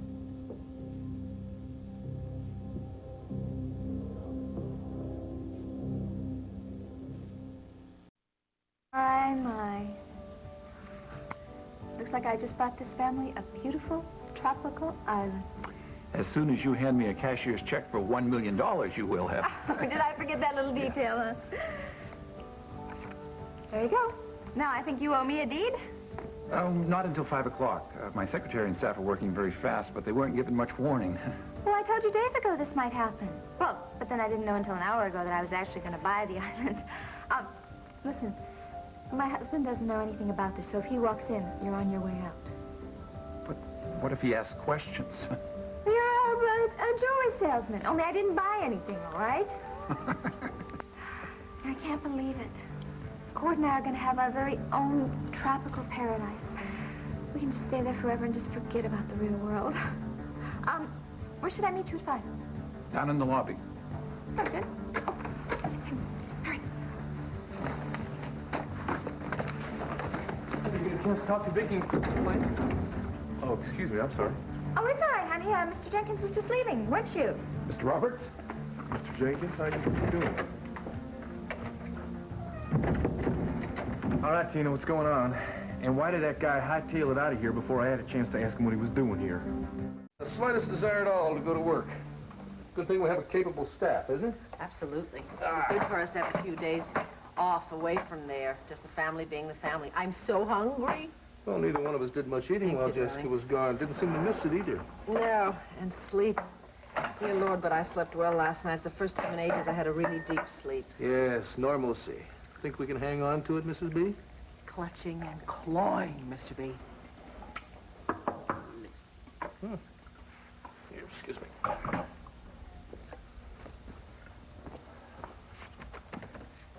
Oh, Maria. Hello, Clint. Hi, Vicky. I need to talk to both of you. Maria, have you ever heard of a remarkable modern invention called a telephone?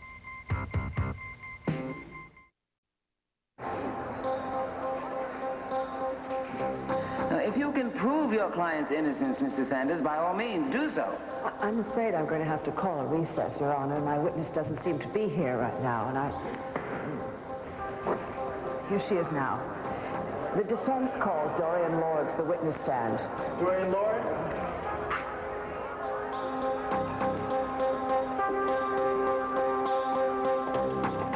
Very sorry, but it seemed urgent enough to warrant a trip over here. I could leave and go to a pay booth if you prefer. I'm sorry, Maria. I'm sorry. It's just that every time Clint and I manage to get 1 second alone, someone pops over. Maria, Vicky doesn't mean this intentionally or personally. Go ahead. What is so urgent? Please tell us. Well, as you know, the police called me for more questioning. Oh, do they have a lead? I really thought you should know that somebody saw a red-headed woman near your property yesterday. Really? Makes perfect sense to me that the same redhead who took Jessica would be the one to bring her back. Is that what the police know? Yes. Oh. Pardon me. I don't really see the urgency in that. I certainly don't see that it required a trip over here. Vicky. I'm sorry for intruding. It won't happen again. Maria, wait a minute. Is there any more to it? Well, look, I don't want to waste your wife's time or invade your privacy. Maria, you're here now. You might as well tell us everything. Look, I don't mean to be rude. Oh, I think you do, and I'm not sure why, but at any rate, I thought I would come here, Vicky, to help you, to inform you that, well, actually to warn you, that the police are once again thinking in terms of Nicky Smith. Wow, my, you almost sound like a jealous husband. Tina, the man almost ran me over running out of my apartment. Well, that's because I was throwing him out when you came in. He said a jewelry salesman.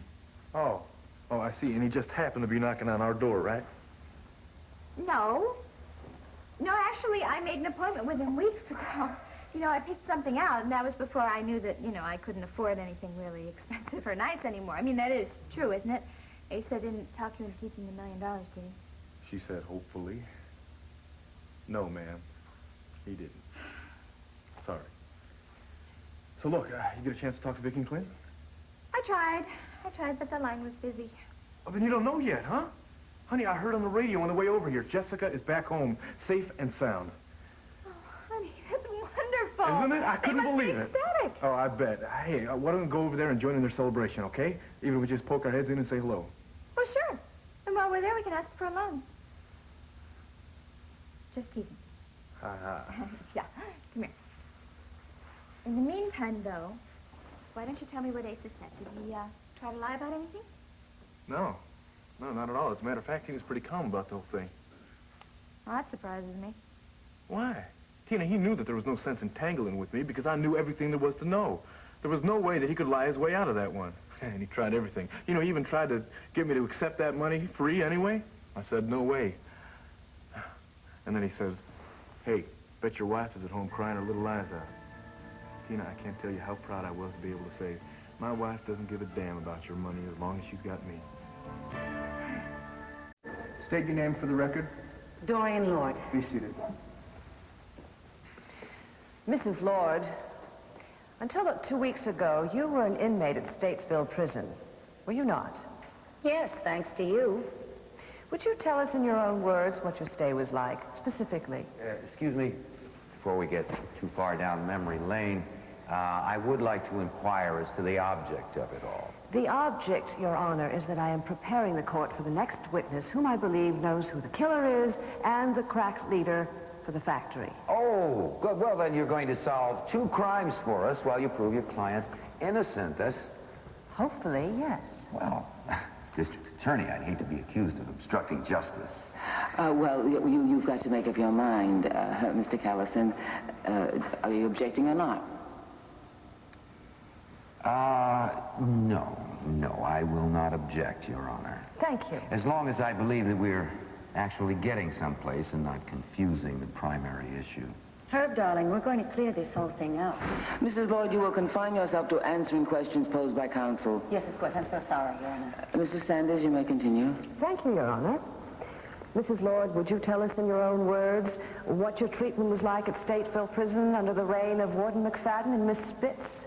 Yes, gladly.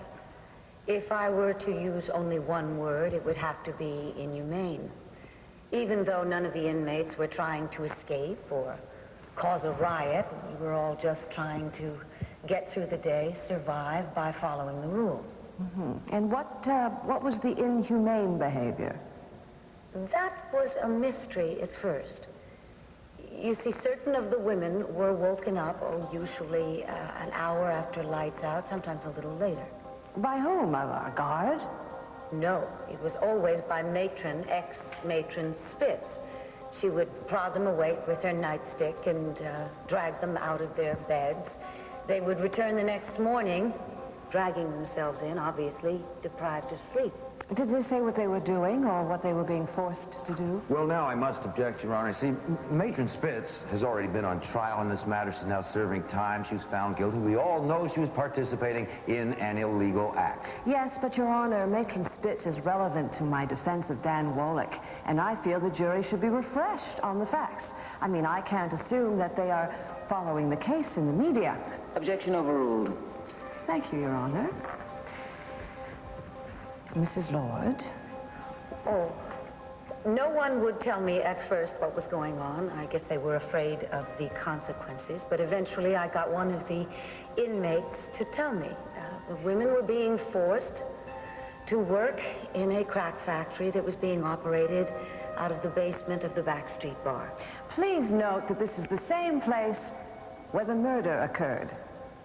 I understand that you made a journey there yourself, pretending to be your cellmate. Is that true? Yes, and I saw for myself what was going on, including Warden McFadden, who waved a gun at me, threatened to kill me. Luckily, I was saved, and the crack operation was broken up. And I understand that only one crack leader was captured. Is that true? Yes, just one. But the inmates had the feeling that there were 1 or 2 other leaders who kept themselves out of sight. Let it also be noted that Warden McFadden and Miss Spitz refused to confess who their accomplices were. Well, we're Sure, all having a good time reliving the crack factory trial, but what is the point, Your Honor? I agree. Mrs. Sanders... Your Honor, my client, Dan Wolick, contends that Vince Robeson himself confessed to the murder of Susan Bates and to being a drug dealer. Susan Bates disappeared mysteriously the night that there was an attempt on Dorian Lord's life. Yes, and she took the tape with her that could have exonerated me. So? So if I could just proceed with this witness, everything would be quite clear. My patient is wearing thin, Mrs. Sanders.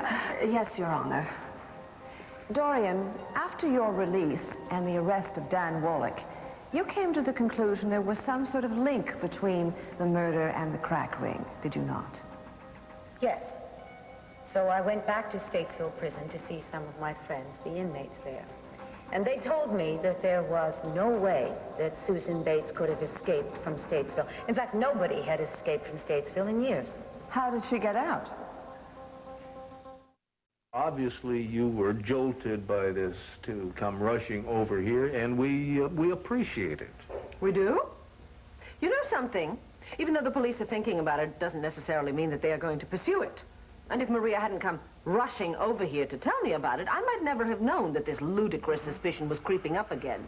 Well, I'm sorry for being concerned for your welfare, and I promise you it will never happen again. Now, wait a minute, both of you, just hold it. We're friends. And you came here out of friendship, and Vicky knows that. Well, I'm going down to police headquarters and tell Captain Moore and Cousin Rafe just what they can do with this little cockamamie idea. Clint, I don't think you should do that. They're not going to be very receptive. I tried to explain to them what a ridiculous idea. Well, yes, was. but you were probably very polite about it. A hell of a lot more polite than I intend to be. Clint, I really don't think it's your best move. Maria, pardon me, but my husband does not need your advice on how to think and behave and what to do. Thank you. Well, excuse me. I guess I don't know the Victoria Buchanan rules here, and I obviously have broken one too many.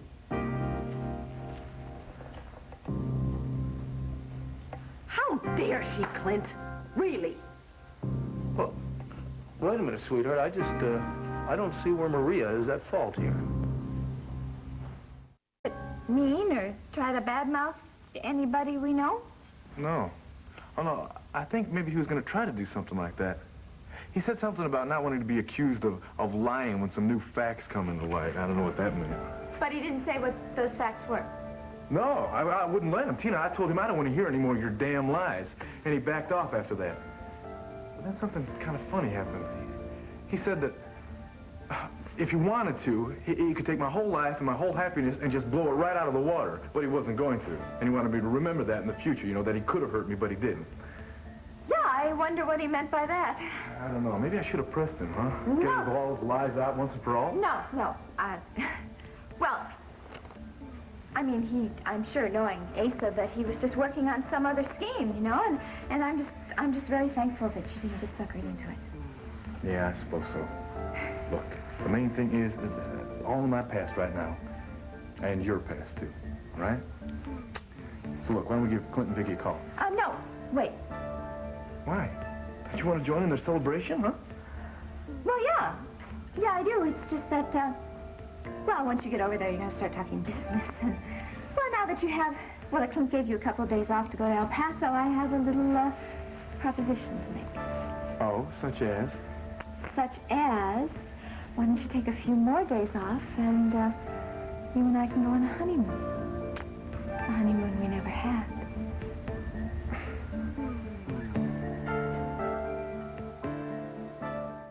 Some of the inmates, the person who smuggled Susan Bates out of Statesville Prison was none other than Matron Spitz.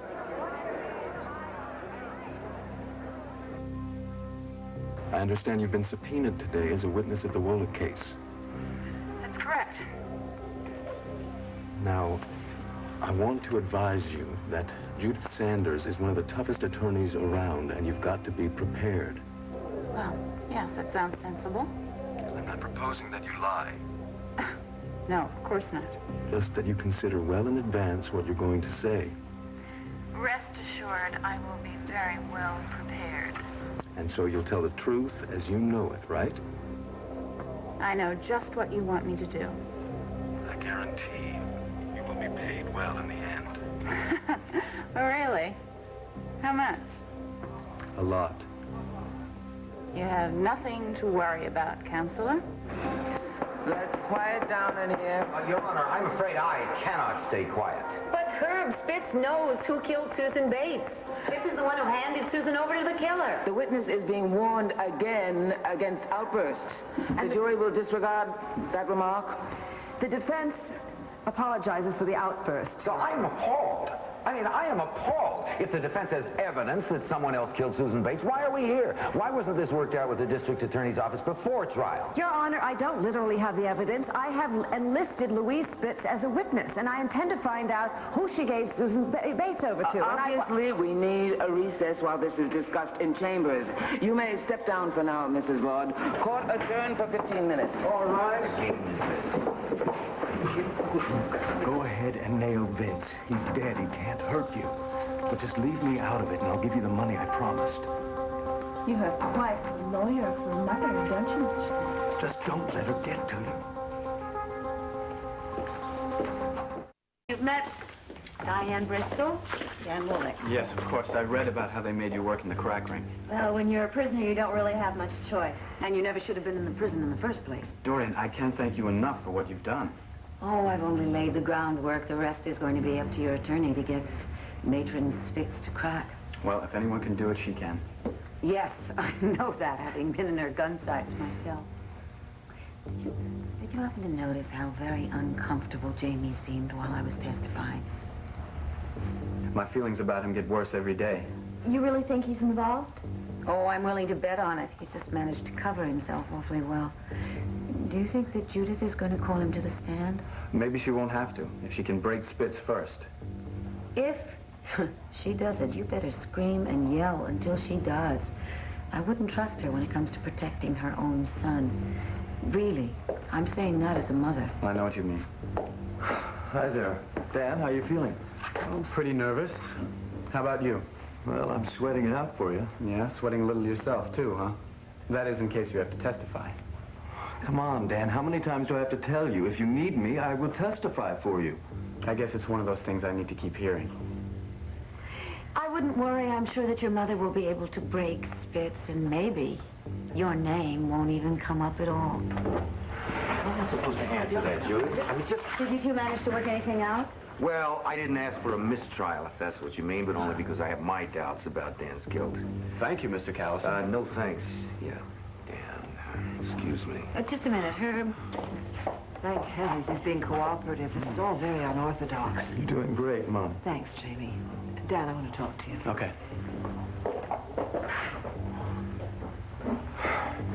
Guess things are getting pretty scary for you. No, no problem. Diane, how would you like to get together tonight? I've decided that you have a hearing problem you won't admit to for the 23rd time, Jamie. I am staying away from you. Of course I don't want that kid to go to jail if he's innocent, but damn it. Dorian, these theatrics are destructive. You and Judith should have come to me. You could have agreed to a postponement. My office could have interrogated Spitz. It's just the way things happen. But what if it doesn't happen your way? What if Louise Spitz stonewalls it, huh? What if all this propaganda in front of the jury comes to nothing? You know what's going to happen then, don't you? You and Judith Sanders will have succeeded in convicting Danny Woolnick, not me. Not me. For crying out loud! Maria couldn't wait to get here with that news. She probably broke every speed limit trying to get here. Wait a minute. Why can't you believe her? Why can't you believe that she just came over here to warn us ahead of time of what to expect? I just don't believe her, that's all. Look, if I were in her position, if anyone else were in her position, don't you think they would think those poor people, let's hope the police give them a few days of happiness before they drop the next bomb on them, and then not say anything? Are you sure you're not reacting to the bomb itself? No, I am not. Look, the subject of Nikki Smith has caused us to quarrel, and I don't think that bothers Maria Roberts in the slightest. You're sounding just a little more jealous than you said you were a few short hours ago. I do not want this to escalate into a major fight between us, but I must tell you that I resent Maria coming here, and I resent your taking her side in this. And more than anything, I resent the police and this stupid theory of theirs. Well, at least we agree on something. I'm good. Sorry, Clint, Vicky. That's all right. I know it's happened. You two have figured out who the kidnapper is, right? Out of all the millions of people in this world, it comes down to one person. Me, the loving mother, who once had an emotional illness. Let me tell you something, both of you. If you keep this up, I'm going to hire myself a lawyer, and I'm going to sue you for harassment.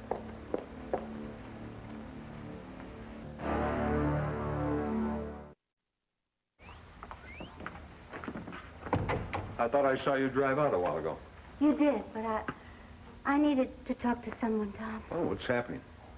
I'm not sure, but I think Vicky hates me. Maria, will you please start at the beginning, huh? The beginning is so many years ago. I think it began when Cordero was born.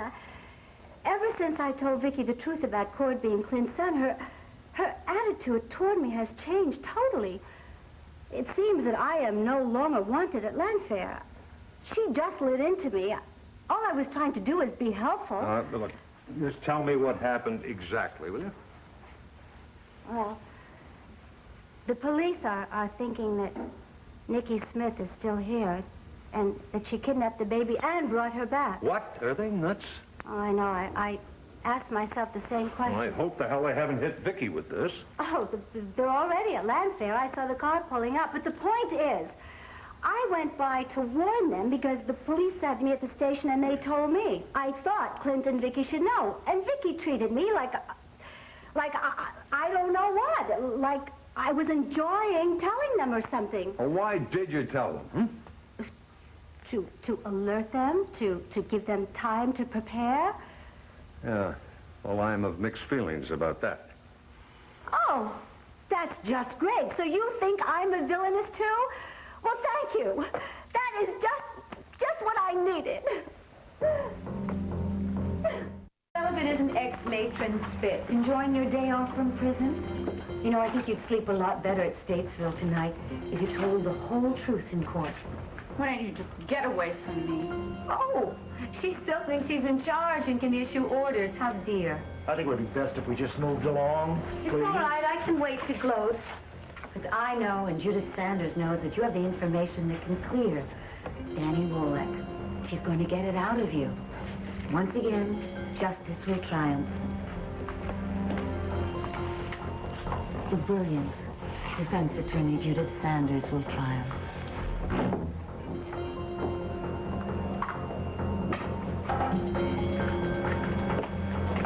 Court will convene in 2 minutes.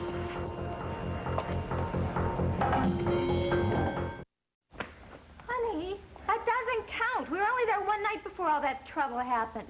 We never had a real honeymoon.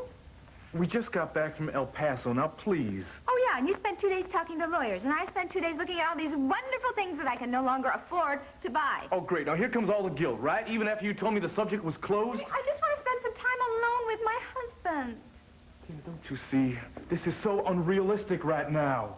Unrealistic, huh? Yeah. Who's the guy who gave back $1 million, huh? Oh, perfect. Man, I knew you weren't going to let this go, Tina. I know you're just going to twist the knife in my back every chance you get. Now, honey, don't be mad at me, all right? All I want to do is spend time with my husband and to work on having a baby. I mean, we're still going to have a baby, aren't we? Of course we are still going to have a baby, Tina. Now, you know, I'm making a pretty decent salary over there at the Banner. We're going to have enough money for any size family we want.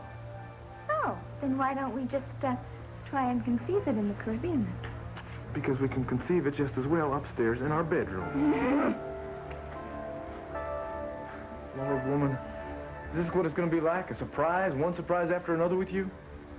I just want a little vacation, that's all. I just want a little tiny little honeymoon in the sun with my husband. Now, that's not so much to ask for, is it? You don't have to make me feel irresponsible or something.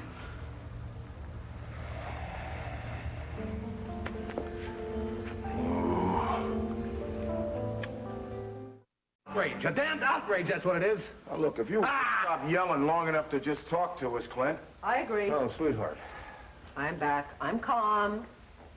I went and got all of this out of my system up in the nursery. I stood and I watched our beautiful little baby girl sleeping peacefully. I'm not going to yell. I'm going to answer all of your questions, and we're going to get this over with. And after that, You two are going to leave this house, and you are not going to come back on this subject again. Please. Where would you like to start? Vicky, we're really very sorry. Save it, Rafe. Please. Now, the kidnapper, whoever she may be with her little red wig, has managed to totally outsmart you, me, all of us. Let me point something out to you, however. Nikki Smith spent her very short life laughing at me, hating me. Trust me when I tell you that she would never return the baby if she existed. There is one other thing that I would like you to consider along with your few strands of red hair and your sightings of red-headed women in my absence. How come Jessica was returned in such good shape? I mean, what did I become, Nikki Smith 8, 9, 10 times a day and maybe a couple times at night and ran out and took care of her? Is that what I did? Oh, Nikki Smith could have hired someone to take care of the baby. She didn't, damn it! Vicky went through hypnosis, Captain Moore, remember? Nikki Smith is dead and gone. Now, all you're doing now is torturing my wife. And I'll tell you what, I agree with Vicky. It is damn sure time to hire an attorney and nail you guys for harassment. Mrs. Buchanan, we know you've done it before, but would you mind describing once again the young man that you saw in the parking lot of the Green Dragon Inn? I would be happy to. And yes, if I saw him again, I could identify him. He was of medium height, he had brown hair, he was probably in his mid-20s, and really rather good-looking. Unfortunately, he didn't give me his name, his address, or his phone number, because as you two have already pointed out, he was probably there buying cocaine when I stumbled upon the site. All right? I hear my daughter. She wants her bottle and her mother. Excuse me. Come on, Maria. This isn't like you. Oh, Settle Vicky down. acted as if I was intruding on her privacy and her happiness and her marriage, Tom. I don't deserve that. Maria, excuse me. But it's very obvious to me and obvious to Vicky that you have feelings for Clint. Very deep feelings. Now, come on, admit it. Now, it may be subconscious on your part, but Oh, nevertheless... Tom, I know that Vicky suspects that, but not you, too. You're not me.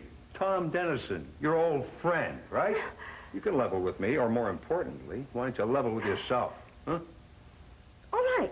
Maybe I have got deep feelings for Clint. My goodness, he's the father of my son. And yes, I lost Al, and I am constantly reminded of what Clint and I once had. But I don't see where I'm doing anything that would interfere with their marriage. Not on purpose, perhaps, but you are there for Clint a lot, aren't you? Hmm? Well, nothing more than what you do for Vicky. Well, for heaven's sakes, I mean, supposing Nikki Smith is Hey, come on now, responsible for this. don't start that on me, okay? Look at you. You're all ready to pull your guns out. Vicky is not emotionally ill. I was with her in the car when she almost had the baby there, right? All right. I went through that crisis with her and the kidnapping. She is rock solid stable. Tell you something else about her. She is incredible when you consider how she's handled some of the rotten deals that have been handed her in this life. I see. Well, I guess it's time for me to leave. Oh, what is that supposed to mean? Oh, I don't think you want to hear it, Tom. Ah, come on, Maria. Stop being coy with me, huh? Coy. Now I am coy and a homewrecker. And I have deep feelings for Clint, huh? Well, let me tell you something, my friend. I think that you are downright in love with Victoria Buchanan. Talk about the prison social, shall we? You mean I have a choice? It was a very strange evening, wasn't it? All those prisoners dancing together, and then one of the inmates breaks away and starts a protest rally for better conditions. Dorian Lord slips out, and then Susan Bates follows her, and then a male inmate follows her, and no guard even notices. Is that normal? We were very busy because of the prison riot. And there were no guards posted outside the lounge. Oh, you'll have to ask Warden McFadden. You see, he was in charge, not me. I can accept that. But did you know that the male inmate was supposed to follow Dorian Lord and make an attempt on her life? If I'd known that, I would have stopped him. I see. You, however, did leave the rally shortly after it started. We have lots of inmates who will testify to that. I went to the bathroom. Did you? Well, you must have been in there for a long time, because we have testimony that says no one saw you the rest of the evening. Where were you, Miss Spitz? I don't recall. Perhaps I can refresh your memory.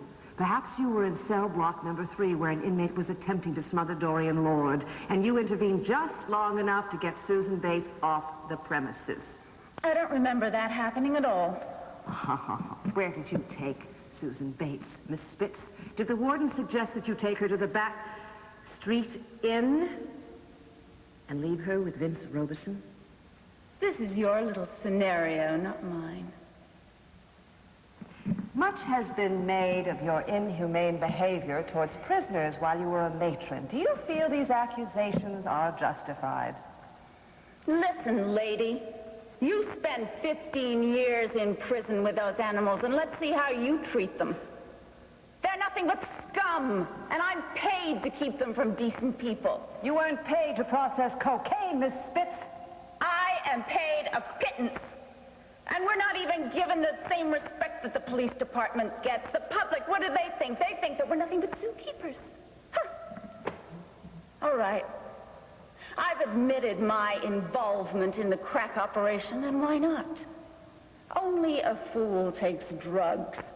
And if someone is stupid enough to do that, what do I care? If they OD, it's just one less criminal for me to take care of on the inside. And if I can live more comfortably because of the stupidity of those animals, well, fine. You may have caught me, but you are not going to make me sorry, not one bit. In the 15 years as so-called zookeeper, what about the innocent people that shouldn't have been there? Did you feel badly about them? I used to, sure. And what about this young man, Dan Wallach? Does it bother you that he's being framed and he may go to prison for a crime he obviously did not commit? I don't think that I did anything wrong in making money off people who had already broken the law. I'm the one that's in jail. Why should I care about him? Or anyone? They are right about you, aren't they? Everything they say, you've lost all human feeling. You really are a sadist. I'm afraid we both came to Landview and got caught in a situation way beyond our control. Memories have done us in. What I'm saying is, if I seem starry-eyed when I look at Clint, I see the same look in your eyes when you see Vicky. Well, I admit, there have been times when I've thought that she's looked at me in a special way, but then I remember that I look exactly like the husband she lost and loved so much, and that's as far as it ever goes. And another thing, I'm not the sort of person that covets another man's wife. And I am not the kind of woman who goes around stealing another woman's husband. Which is why I resent Vicky for being so harsh with me. She's in the midst of a crisis right now. That's possibly why she's being harsh. But you'll never convince me she's emotionally ill, and that is not Starlight, Tom, right? Believe me, I pray it's not true. And I'm sure that you will support Vicky as best you can if this mess continues, just as I will support Clint whenever I can. It's just too bad that it seems to break down into sides. And it has. Tom, if you love Vicky, you'll take care of her. Just as I love Clint, and I'll take care of him. All the wrongs of the past can be changed.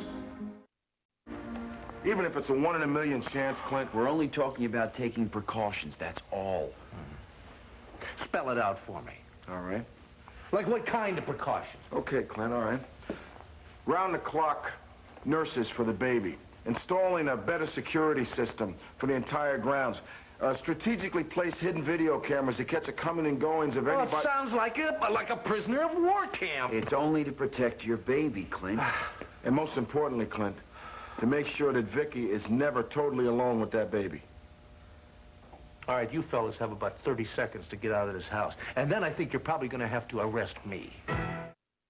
Captain, may I speak to my cousin in private? Sure. Oh, come on, what's this? The good cop, bad cop routine? No. Huh? Just a guy who loves you, your wife, your children, who wants to speak as one family member to another.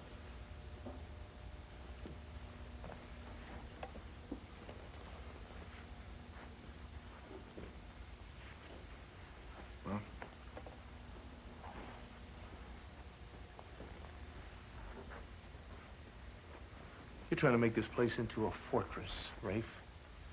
I mean, this house where Vicky was born, where she grew up, you're trying to turn it against her. Clint, listen to me. Captain Moore said one thing that stopped me cold. He said, what if it were Sammy? What if it were that one chance in a million, and it was my kid we were talking about? Now, you can hate it. You can hate us. Hate yourself for it. But if in the end it protects Jessica, shouldn't it be done?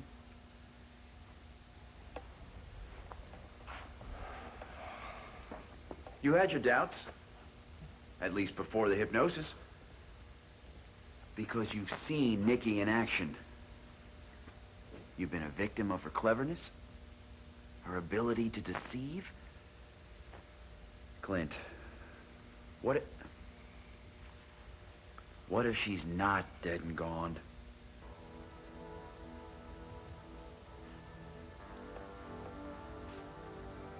Do you realize what you're asking me to do? Yeah, to protect your child. To protect your whole family. Not by forcing Vicky into treatment or forcing her into anything. But just taking some extra measures in case it's true.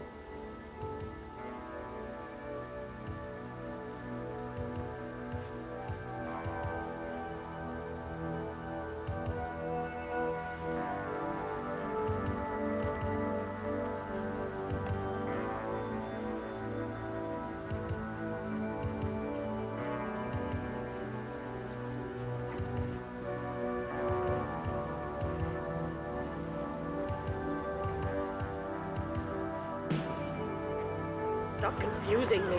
Stop twisting everything just to suit what you want. All I want is to help you. Then leave me in peace, please. You're not in peace, Nikki. You can't be, not as long as you keep denying that Vicky is part of you. There you go with her again. It's like a bloody Chinese water torture. Vicky, Vicky, Vicky. Can't you ever let up? Can't you ever let go? Not as long as there's a chance of reaching you. There is no chance of reaching me. Get that through your stubborn head. Heron told me the police had gone. Is it for good this time?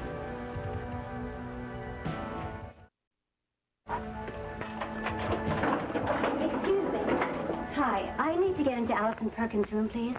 Oh, I'm sorry. I can't really let You see, Miss Perkins had to appear in court today, and she had to give evidence, and she forgot something. So she called me and asked if I'd come by and get it for her. Oh, I'm not supposed to. Oh, no, my dear, I am obviously not a thief. Now, she's got to have this, or she's going to be in such a jam. Okay. Thanks. I think I've seen you here before. Oh, sure you have. We're real good friends. Thanks. I really do appreciate this. It's just so important. Thanks. Thanks.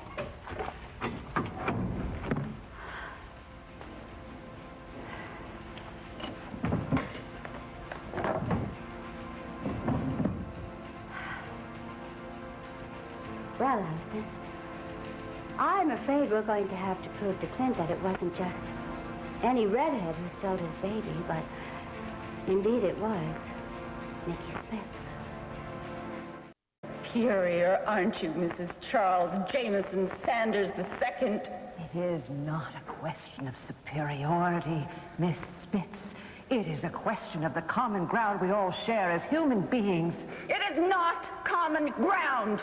You were born with a silver spoon sticking out of your mouth, and then you married a golden one. Are you going to let an innocent young man pay for a crime he didn't commit? Or are you going to be a decent human being and tell us who was at the back street? Who took Susan Bates? Was it Vince Robeson? Was he the ringleader? Yes! He said he was going to take care of her. Murder her? No, I wouldn't have left her there if he was going to murder her. Just get her out of town. But she didn't believe him. Neither of them did. Neither of them? Was there another one? Was there an accomplice to Vince Robeson in the crack ring and Susan Bates' murder? Tell us, Miss Spitz. Please don't be like them. Show us that you have some spark of decency, that you have some humanity left. You want to know who it was, Mrs. Charles Jameson Sanders II? Well, I'll tell you, all right. It was your son, Jamie. He's the one sitting right over there.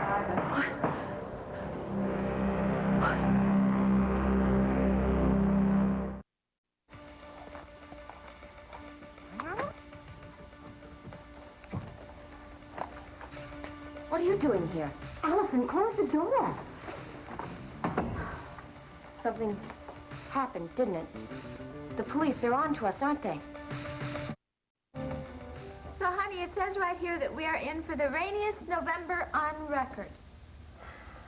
But you know, in the Caribbean, it is warm and it hardly ever rains, and all you have is sun and beautiful, clear blue waters.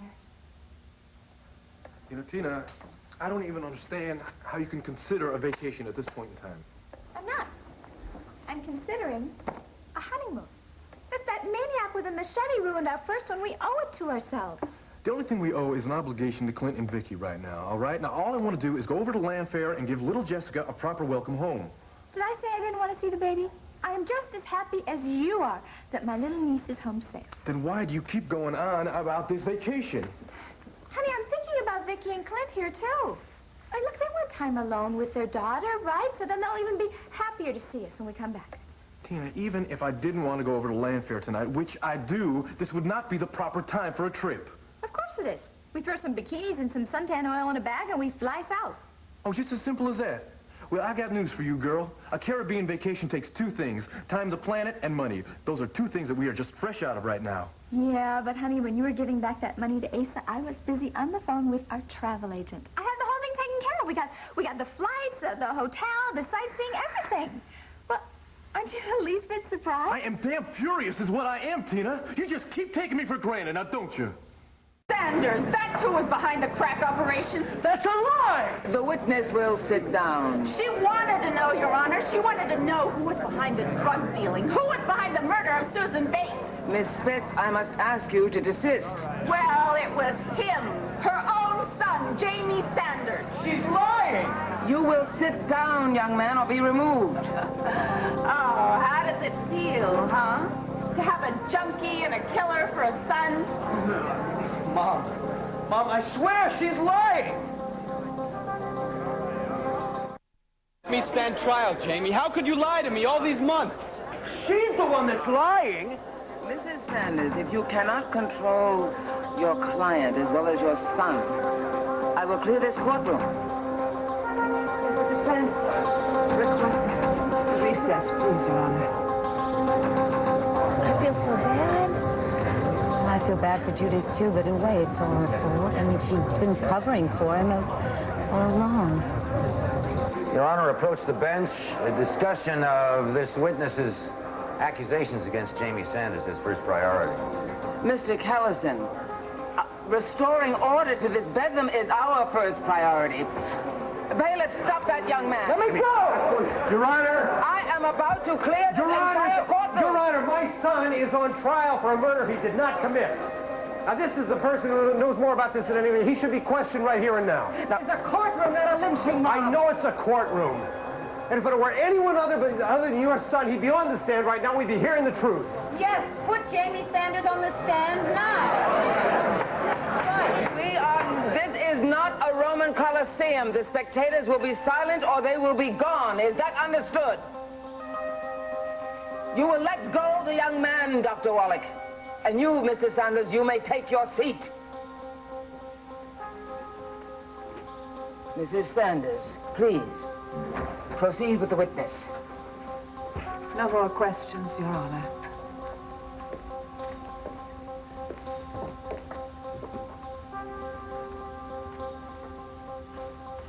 Mr. Callison, your witness? Yes, I think we've heard all we need to hear from this witness, Your Honor. No questions. You will step down, Miss Spitz.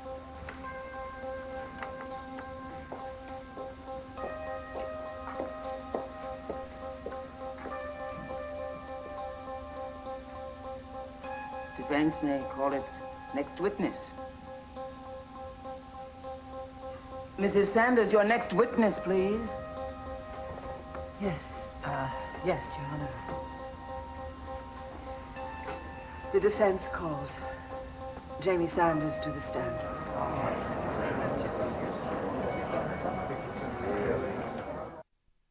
You know what lies ahead. This is not only a difficult assignment, it's a dangerous one. It could prove fatal. You want to back out, now's the time. I'll understand. No, I'm in it all the way, Charlie. Despite what the boys in Washington told you? Well, because of what the boys in Washington told me. Now, they didn't fill me in on a lot of details, but they said it was a matter of national security. And that's all I need to know. All right. If that's the case, I have only one thing further to say to you. Shoot. Please don't call me Charlie. All right, we're working together. Charles. All right, thank you. Here are the details you're so anxious to know about. Well, I know we're up against Colonel Carlos Dimitri. Yes, that's right. What else did they tell you about him? Well, just that since that coup of his failed in Mindoro, he came here looking for political asylum. Mm-hmm. Of course, I already found that out firsthand from you-know-who. Yeah. But they did not tell you where he went after Dorian sent him packing? No. Ever hear of a little place called Devil's Claw? You know, it's a spot right out here in the middle of the Caribbean. Perfect place for an international criminal. Plenty of sand, plenty of sun, total isolation. Well, I tell you what, it's fine with me if he stays there. Less chance of him giving Dorian any rubies or overthrowing any foreign governments. But he can hold the entire free world hostage. You want to run that by me again? Just before Colonel Dimitri flew out of Mindoro, he stole some top-secret defense plans. It's all right there in the report. U.S.-European defense plan. That's right. You see, Mindoro allows this country to maintain naval bases and radar installations there. It's a small, but it's a very vital link in our overall defense system.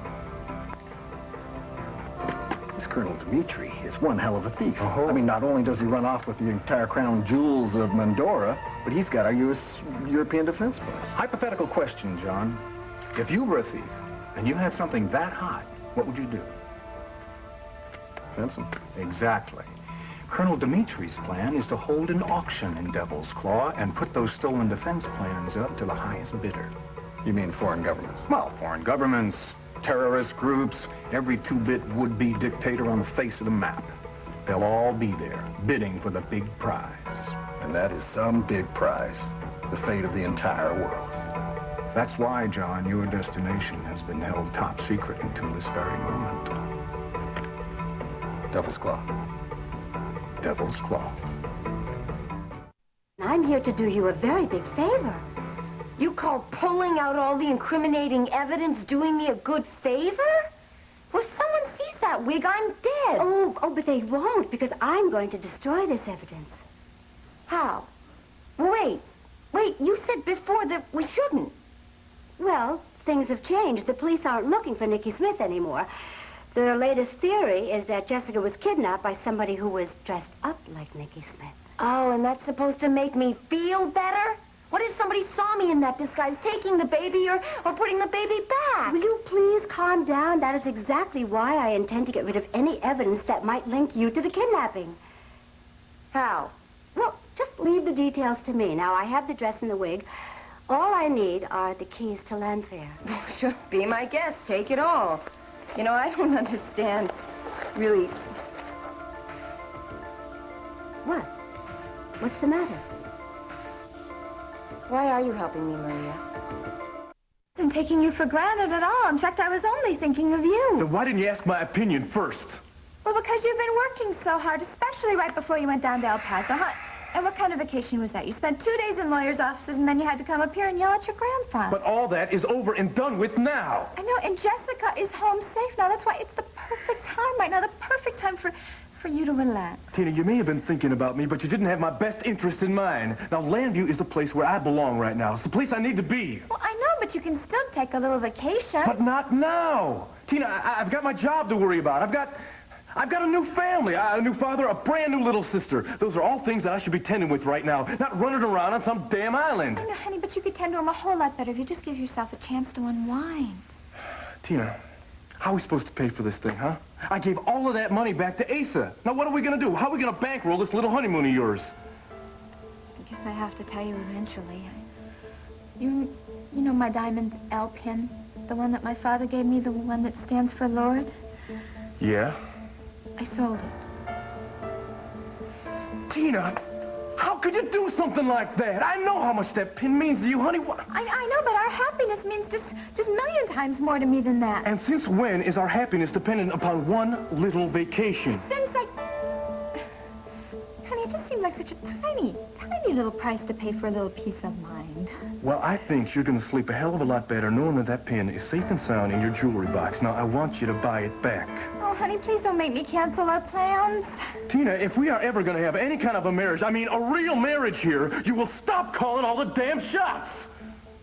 Does this mean you're not going to Jamaica? Hello, is there anybody in there? The answer is no, Tina. No, N-O. Well, where I come from, people accept help and comfort from friends without doubting their motives. I can see that things are very different here in Landview. I'm not doubting you. But you must admit it seems strange that you're going to such great lengths to help someone you barely know. Fine. If you're worried that I'm going to be taking advantage of you, you can just get rid of this disguise any way you want to. From now on, you are completely on your own. Goodbye, Allison. No, I'm sorry. I'm sorry. I didn't mean that. I would have been arrested a long time ago if it weren't for your help. What do you want me to do?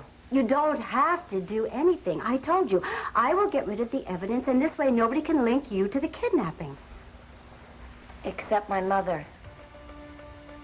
Your mother?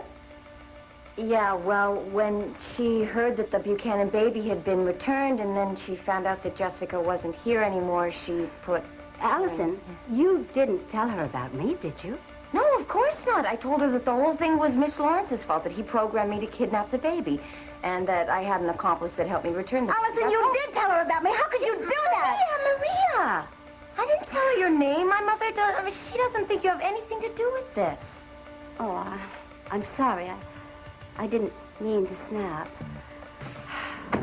The sooner I dispose of this evidence, the easier life will be for both of us. All right. Is there anything that I should do? Well, you could give me the keys to Landfair. You really think you need them? Yes, I do. Now, don't worry about a thing. This nightmare is practically over.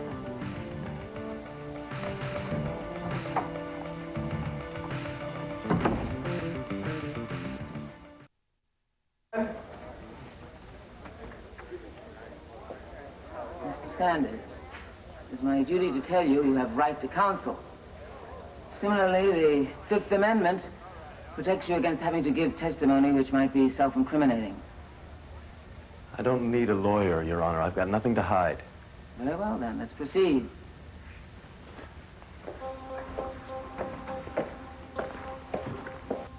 Look at her. She must be going through hell. But you've been so convinced that her son is guilty. Still, it has to be unbearable Place your for right her. hand on the Bible. Do you swear to tell the truth, the whole truth, and nothing but the truth, so help you God? I do. Be seated. I wonder which side of Judith Sanders will win out. The brilliant attorney or the loving mother? You don't really think that she'll try to get him to say everything, do you? We'll see. I hope the loving mother wins. How can you say that? After everything that she... Well, but someone in the hall needs to talk to you. She says it's important. Right? Thank you. Hold on to my seat. Mrs. Sanders, would you prefer if I took over the questioning of this witness? No, Your Honor. I'd prefer to do the questioning myself.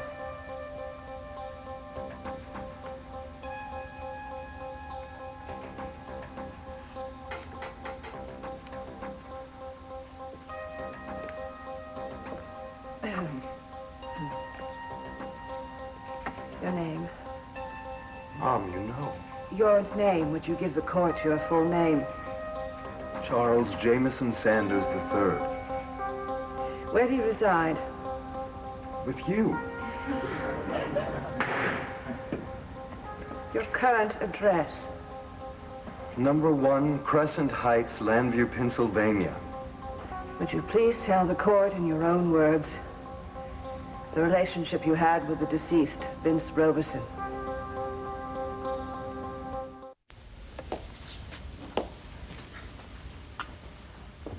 So tell me, John, what else did the briefing in Washington cover? Just that I'd be traveling under the name Johnny Rage, all-American terrorist. Apparently one of the most dangerous men that there is. He is. That was until he got caught in Germany by our guys. He's now behind bars. At any rate, when I was in Washington, I took a look at a lot of film and tape on the guy. I now know how he walks, how he talks, what he knows, and where he's been. So you've seen his ugly kisser? Oh, that's very funny. But I tell you what, one look at that mugshot, I knew why you wanted me to take this assignment. It's amazing, isn't it, the resemblance? Yeah. Let's just hope it's amazing enough that we get away with it, though. I think we can get away with it all except for one person. Renata Schmidt. Did they brief you on her? Yeah, the bomb-throwing babe from the German terrorist group. Yeah. Johnny Rage's girlfriend. Right. And lover. She's hiding out in Japan. Now, I don't think we have to worry about her identifying me, though. Since Rage was picked up in Munich, she hasn't heard from him. That's the one thing that really disturbs me about this whole operation, is that we haven't heard from her. If she were to resurface in Devil's Claw, you can't spot her, but she can spot you, and if she does, she'll try to kill you, John. Yeah. Are you sure there's no photographs of this woman? As far as we know, she's never been photographed. Yeah, just my luck. However, we do have information on an identifying mark. She has a tattoo. A tattoo? Well, she sounds more and more like a kind of woman I'd like to meet. Bombs, terrorizing people, tattoos. What is it? What does it look like? It's a black widow, small black widow, just below her left shoulder. No kidding. That's what it is. Yeah, what else? Maybe I can take a peek at it. Be serious, John. It's your job to get in there, get those plans away from Dimitri, and prevent that auction from ever coming off. Yeah. And you'll be leaving in a few hours. Hey, now, wait a minute. I haven't even seen Dorian yet. Well, you'll have just about enough time to, kiss her goodbye. Come on, look, Charles. Charles. I'm doing you a favor, John. Look at it this way. You'll be in and out of town so quick, Dorian won't even have a chance to get mad at you. You want to bet? All right. I'll go by and tell her that I'll get back and see her as soon as I can. Then I'll duck. Yeah, right. Well, look at it this way. After Dorian, Devil's Claw will be a piece of cake. I guarantee you are right about that. She's probably at the courthouse, huh? Hottest ticket in town, thanks to her. What was that? Well, that's right. I forgot you weren't here. Judith was trying to strengthen the defense for Dan Wolek, and Dorian volunteered to go back into Statesville Prison. She did what? Well, they had to get some additional information to find out who really killed Susan Bates. Apparently it worked because Judith has the ex-matron Spitz going on the stand today. Well, she talks about me taking chances. Wait till I get my hands on that woman. You, Vince Robeson, on a strictly business level. What sort of business? What sort of business? Drugs. The witness will please speak up. Drugs, cocaine. He sold the stuff. How do you know? Because I bought coke from him. And that was the extent of your business with Vince Robeson? Yes, absolutely. I wasn't an addict or anything. I just bought coke from the guy a couple of times, that's all. So you never set foot in Statesville? No, never. And until this day, you had never seen ex-matron Spitz before. And before you answer that question, I'd like to remind you that you're under oath and the penalty for perjury is very severe. I know the penalty. My answer is the same. I've never seen that woman before in my life. You wish. One more word and I'll find you in contempt. I want you to think very carefully about this question. Had you ever met Susan Bates, the deceased, before? No. Are you very sure about that? I'm more than sure. I'm positive. I never met her. I never even knew her. Oh, gee, I'm so happy happy to see you. I thought you dropped off the face of the earth. I called that hotel in Hawaii. They said you checked out. Well, I was at the airport. I was about to go to Europe. And then I saw the paper with the headline. I had to stop running, Dorian. I had to come back and tell the truth. Running, Jeannie? What were you running from? Not what? Who? Jamie Sanders, right? He was the one who threatened you, got you to leave town. He said his friend would get me because of the crack factory. That's why I took the money and left, Dorian. I was scared. You've got nothing to be afraid of now. What I don't understand is how did Jamie know that you were forced to work at the crack factory? Dorian, he was running the whole thing. He was running? Wait a minute, Jeannie. I saw Jamie at the back street. He knows I saw him. That's why he paid me to leave Landview. I knew that Jamie was involved. He was more than involved. He was the money behind the whole thing. Spitz and the warden did the work, but Jamie paid the bills. Jeannie, would you be willing to say all of this under oath? That's why I'm here. Ms. Johnson, come right with me. And you have no idea how the tape that was in Susan Bates' possession got into the defendant's apartment. It's a complete mystery to me. When I heard that the police found the tape in Dan's place, I couldn't believe that...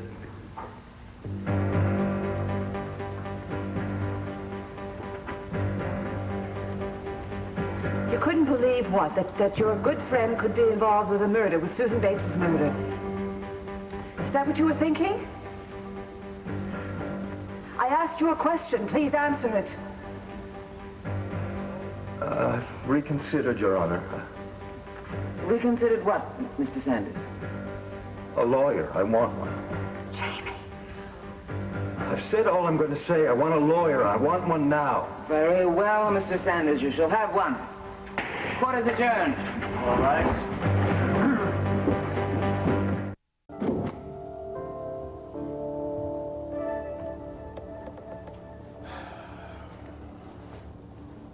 Still mad at me? I can't ever stay mad at you. You made your decision, and I have to respect it. Oh, and you do? Well, you've decided you have to stay here in Landview, and who am I to change your mind?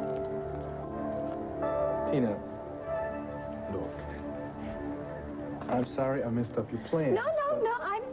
I'm the one who should be sorry here. Court, I'm just so selfish. You know, Tina, it's no big crime to plan a honeymoon. Yes, it is, honey. I was only thinking of myself as usual. Oh, honey, that's why I wanted to go away. You weren't thinking of yourself. You know, it takes two people to make a honeymoon. Honey, you don't understand. I was thinking of myself, and you see, with you giving that money back to Asa and everything, our whole world is going to change. We're going to become just like everybody else in America. And I'm going to have to do just like everybody else in America, and I'm going to have to get a job. Yeah. I reckon it's come to that, huh? Oh, you think that's so funny, huh? Well, that's because you're used to working. You can do something. I don't know how to do anything. Honey, I tried to type once. I did. I broke every single nail I have. And then this other time I tried to get this job, you know, wrapping gifts at Christmas time. It was a mess. I got tape all over everything. Oh, I guess we'll just have to find you a job that you can handle then, huh? Yeah, and in the meantime, I'm going to have to go on interviews and meet all those strange people. And not that I'm not willing to do it, of course. I am. It's just that I thought that... Go on. Well, I just had this crazy thought that, you know, if we went to Jamaica, we could just kind of have a last fling. Oh. That's it, and I could get myself together. I could get in the right frame of mind, and then I could go and win the right kind of job, the kind of job that I want, and the kind of job that would make you proud of me. Oh, Tina, when are you going to realize that I've always been proud of you, and I always will be proud of you? And I suppose a week on a beach would not kill either one of us. Oh, honey, do you mean? Oh, man, I can't believe I'm doing this. All right. You want Jamaica so badly? You got it. Oh. Oh, honey, you're going to love it. I promise you, this is going to be the best time of our whole lives. Now, wait a minute. I've got a few things to take care of before we go running off anywhere. Well, I know, but don't be too long. I mean, we don't want to miss our flight. All right, but I want to go downstairs. I want to talk to my mom, tell her about what happened in El Paso and what I did about it, okay? Honey, you know, you are the most wonderful husband in the whole world. You really are, and you are all mine. Yeah, there's only one thing I'd change about me. I wish to hell I didn't love you so much. But don't be too long. Remember, Jamaica is waiting.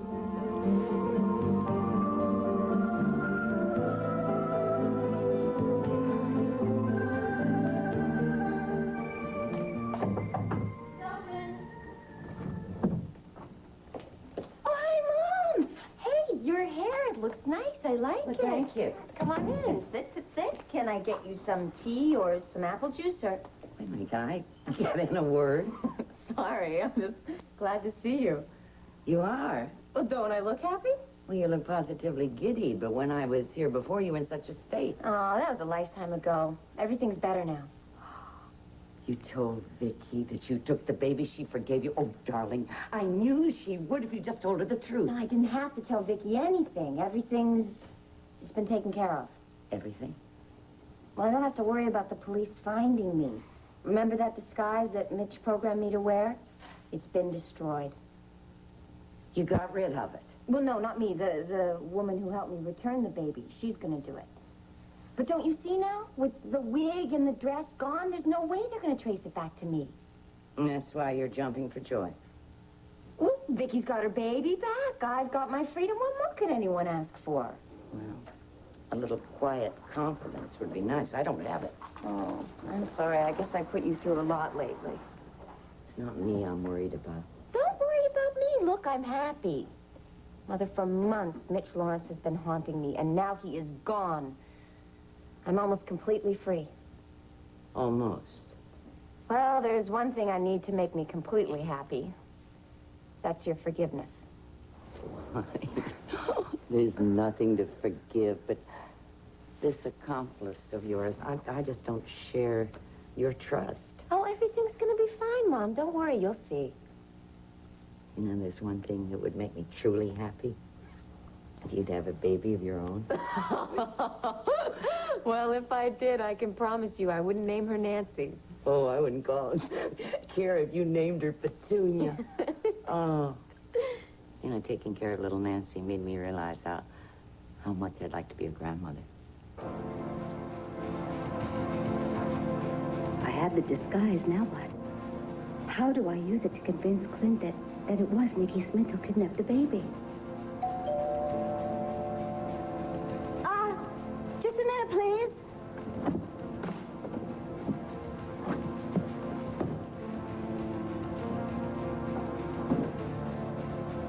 Who is it? What's up? What's going on, Cord! Hi! Oh, you're back. Oh, yes, ma'am. Well, why didn't you call me? Well, I only tried about 100 times. What are you doing, leading some kind of secret life now? Why would you say that? No, I was only kidding. I know you've been working real hard to help out Clint and Vicky. I appreciate that. I just want to let you know what happened when I got back from El Paso. Oh, well, good news, I hope. Well, Ma, no, it's not. I'm afraid that all my suspicions were true. That 2,000 acres of prime real estate never belonged to Pa. And it wasn't he who willed it to us. Cord, are you absolutely sure? Yeah, Ma, I'm positive. There is no question about it. Asa Buchanan manipulated the whole deal. He was just trying to pay us off for everything that he had denied us all those years. It was just guilt money with interest. I see. Well, what do you plan to do now? I've already done it, Ma. First thing I did when I got back into town was go over to Ace's with a check for $1 million, and I threw it right back in his face. And I also made it crystal clear to him that I was never going to acknowledge the fact that he was my grandpa. Well, Ma, what's wrong? Come on, I didn't mean to upset you, Oh, Paul. no, it's all right, honey bunch. It's just that you made such a point of returning that money. Do you think I should do the same? No, look, it's not my place to tell you what to do with your share of the money, Ma. Whatever you decide, I'm behind you 100%. Well, I'll just have to give that some serious thought. I suppose Tina must have been absolutely crushed when you decided to give it back. No, actually, I tell you, I think that's the best thing to happen out of all this. Tina stood by me like a real champion, Ma. She did? Yeah, she really encouraged me to follow my heart and not keep that money if that's not what I wanted. Yeah, that wife of mine is 1 in a million.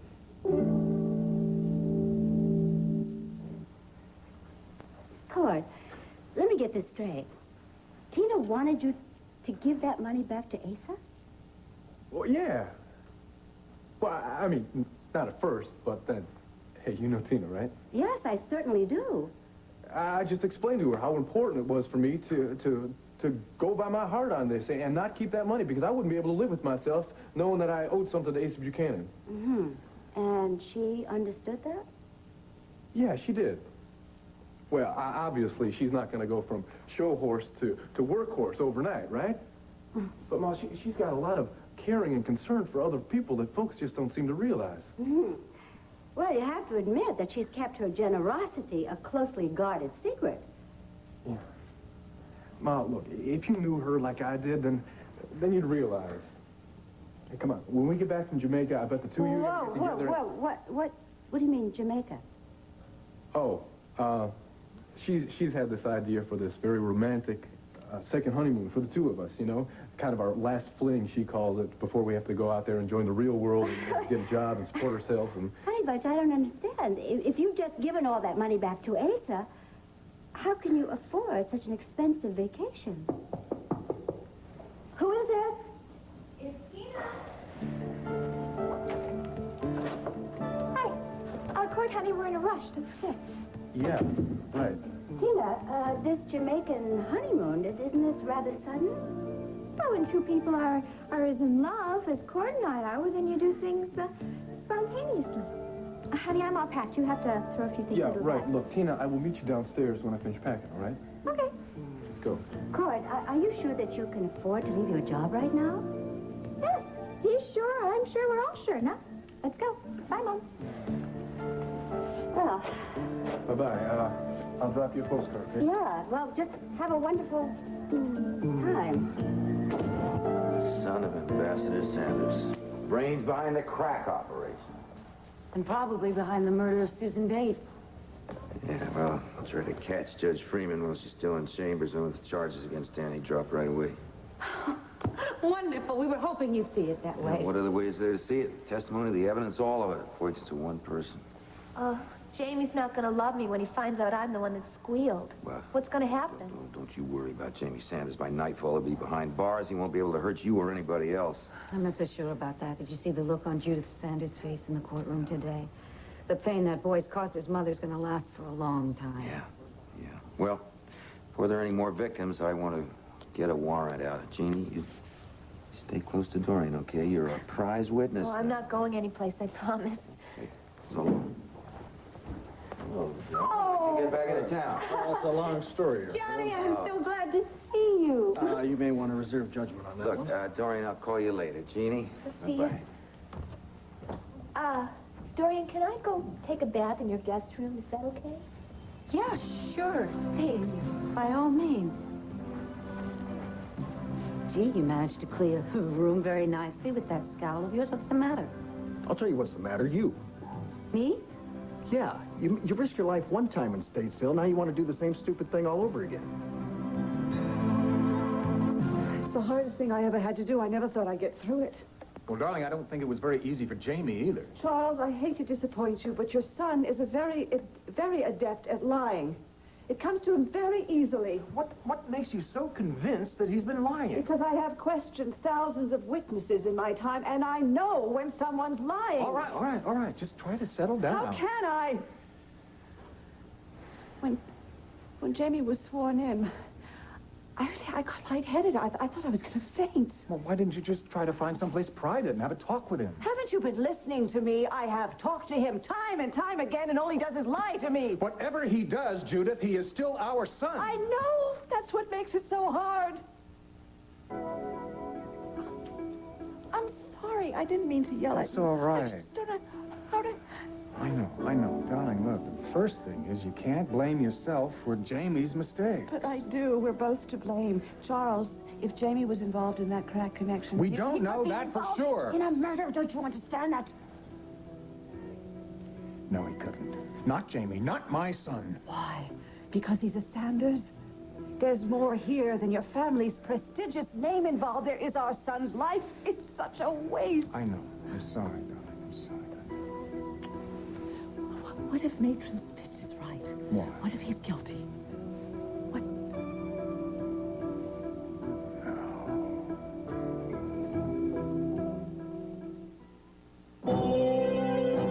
The space. You have just made me the happiest woman on the face of this earth. How? By me wanting to turn you over my knee? No! You see what all this means? Yeah. You're still the most stubborn girl I've ever met in my life. And you're still the bravest man I've ever met in my life. Honestly, John, I mean, I know you're acting all angry and everything, but the truth is, you're just frightened for my safety, aren't you? And that's why you came running back here from Washington. You want to protect me. I came running back here from Washington because I got my assignment. I'm leaving again. Oh. And I know what you're thinking. No, I don't think you do know what I'm thinking. I can't tell you where I'm going. We've been through that. I can't tell you why. John.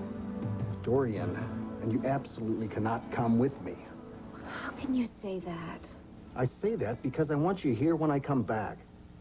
Now, please, don't make it any harder than it already is. Why in the world would I do that?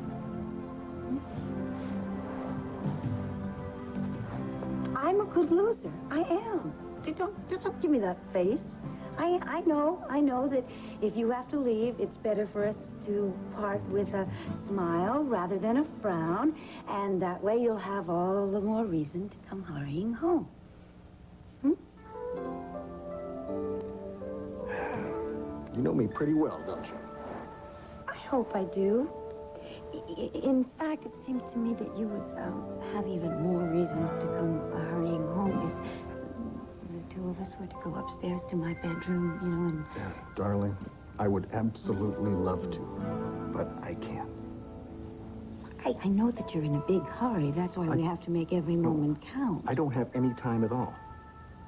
I have to say hello and goodbye right now. Right now? No, really, I didn't know that you would have to leave that soon. Yeah. The sooner I leave, the sooner I can get back to you. Johnny, promise me you're not going to take any foolish chances. Dorian. Promise me, even if you are lying through your teeth. I promise.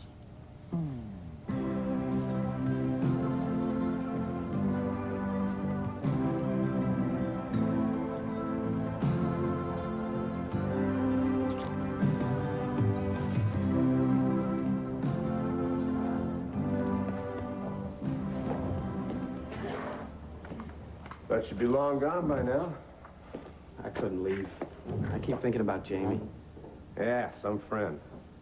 You think Spitz told the truth? What do you think, Dad? Frankly, I think the whole question revolves around Judith. Whether or not she'll be able to get the truth out of Jamie. Well, she could have backed down today, but she didn't. Yeah, she could have. She asked a lot of tough questions. Must have been very difficult for her.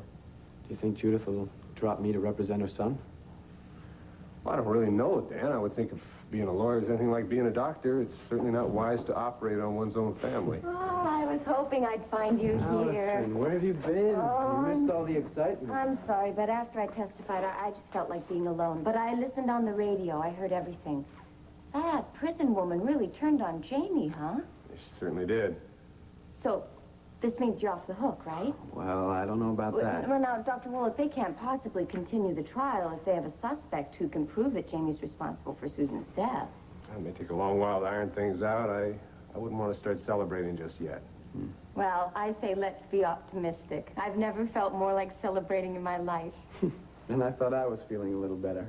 What's up with you, Allison? Nothing. I'm just happy for you, that's all. And I feel like my own problems are clearing up, too. Well, that seems pretty clear. I think that everything's coming together for us, Dan. have the same feeling I do. You think Matron Spitz is right, don't you? It's more than a feeling. I guess it's time that I told you everything. Everything? Why, you mean there's something that you haven't told me? Well, I'd like to think that I've been protecting you. Charles, I couldn't feel any worse. Tell me. All right, all right. A few months ago, doing that, he found a stash of cocaine in Jamie's garment bag and brought it to me. Oh, my God. Now, I confronted Jamie with this, and he admitted to me that he'd been selling it to make money.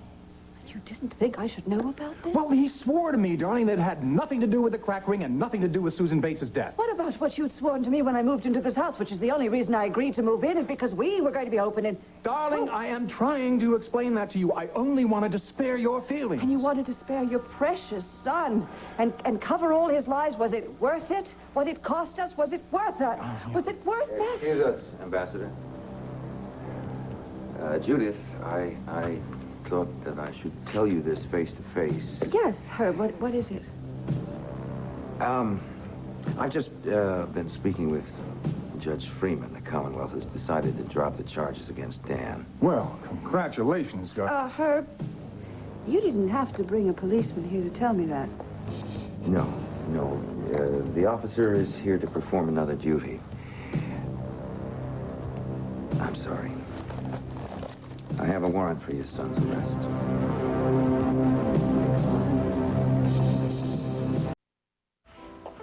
You're now the proud owner of that jewel of the Caribbean, Devil's Claw. My very own island. Hi, Tina. What you doing? Cord. Honey, you remember Mr. Jenkins? Yeah, Mr. Jenkins, how you doing? Last time I ran into you, you weren't too successful in selling my wife some jewelry. But it looks like your luck's changed, huh? Yeah. Well, Tina, what'd you buy now? The officer is here because he has a duty to perform. I'm sorry. I have a warrant for your son's arrest. Wait a minute, what for? Jamie, let me handle this. Yeah, like you handled it today in court? No thanks, Mom. I can tell the DA and his friend here myself. I didn't kill Susan Bates. We'll have every opportunity to prove your story. Wait. Hold on a minute now. Why should he have to prove anything? I know what you're doing, Herb. You couldn't get a conviction against Dan Woltl, so you're turning to the nearest target around, namely my son. Inform Mr. Sanders of his rights. Herb, don't you think you could at least give us a reason for the warrant? We have a witness, Judith. A witness who can place your son at the crack factory in the backstreet bar. You might ask him if the name Jeannie Johnson strikes a chord.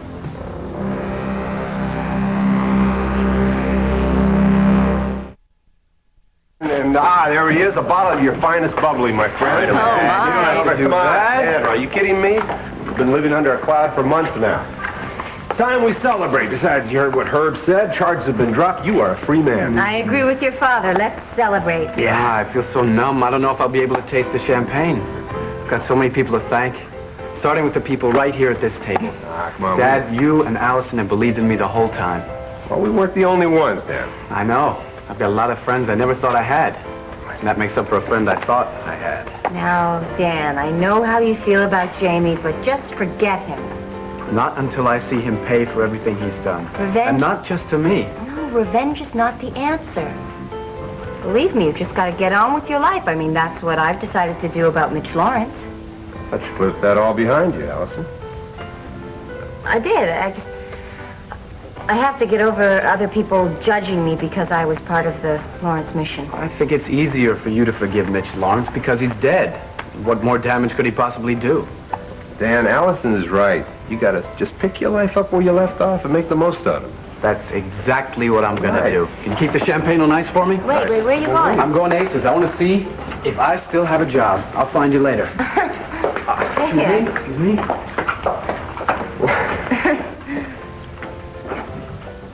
Well, I should be getting back to the hospital, really. Wait a minute. Allison, I want to say something to you, and it's important. Cord? Why, you don't expect Mr. Jenkins to spoil the surprise, do you? Oh, yes, my lips are sealed. I thought they might be. A pleasure. As always, Mrs. Roberts. Yeah. Mr. Roberts. Mr. Jenkins. All right, Tina. What is this surprise all about? Honey, if I tell you, it won't be a surprise anymore, right? Come on, we have a plane to catch. Let's just forget about that plane for a minute, Tina, because we got one too many surprises going on here. First some kind of trip to Jamaica, and now all this fancy jewelry. Honey, I'll explain it as soon as we are in the air. You will explain it right now, Tina, because you are not moving from this spot until you tell me what the hell is going on behind my back. Well, look, Miss Jeannie Johnson tried to blackmail me. She said she'd go to the cops and tell them that I'd been buying coke. When I told her to kiss off, she said she'd get even. I can't believe you're going to let her get away with this. Jamie, there's no point in getting angry now. And what other way should I do it? What do you want me to do? Just let them handcuff me and go out quietly? Jamie?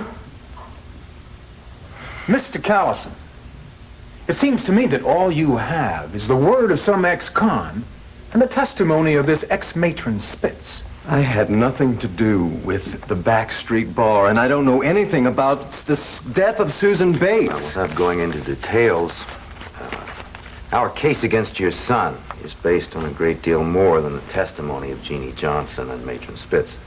Well, then I believe we are entitled to those details. What your son is entitled to, Ambassador, is an attorney, and I suggest you get the very best. Well, that shouldn't be too hard. Mom, if you're willing to commit to me like you did to Dan.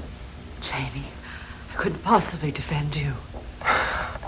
I should have known that. It's too close. You're my son. It wouldn't be a fair defense, don't you understand? I can't. Well, Mom, that sounds great, but why do I get the feeling that you only want to risk your reputation on a case you know you can win? And you're worried that you can't win mine. That's not true. That's not fair. Excuse me, son. Now be smart. Keep your cool. Your mother and I will have you out on bail within an hour. Time to go. All right, Dad, I'll try my best. Don't just try. Do it. Come on, let's go.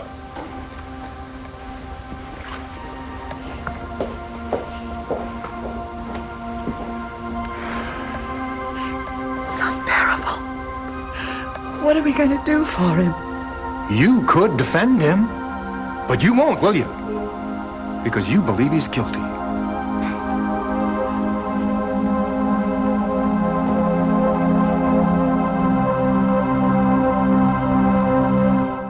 What is it? Well, I haven't had the chance to thank you for standing by my son. Oh, yeah. Come on, sit down. We can have at least a little glass of champagne. Okay. All right. I know I haven't exactly been your greatest cheerleader.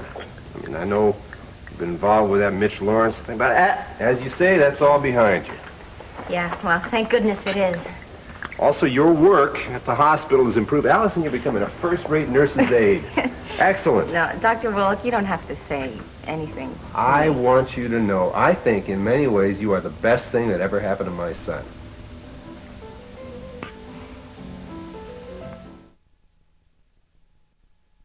Hi, I mean, Landview is nice and everything, but you've got paradise.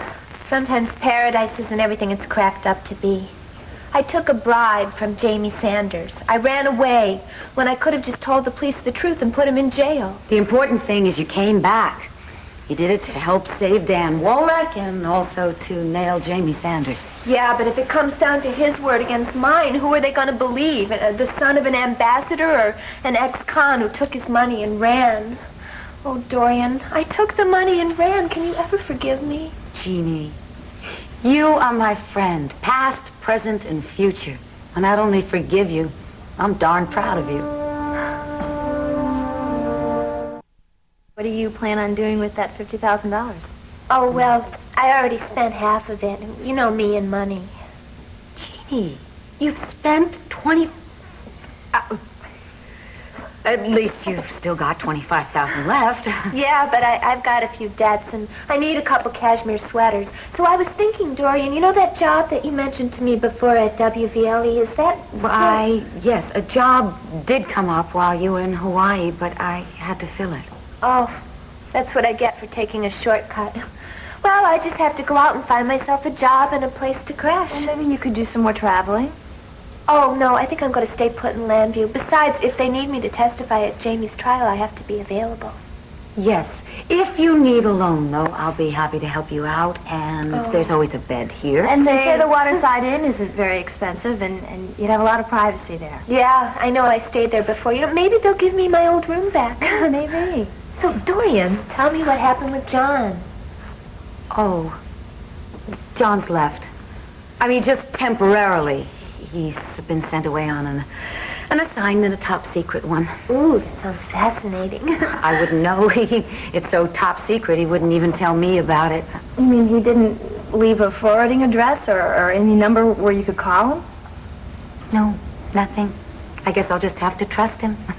Well, it looks like he left you something to remember him by. Oh, this ruby. No. Yeah, it's kind of wonderful.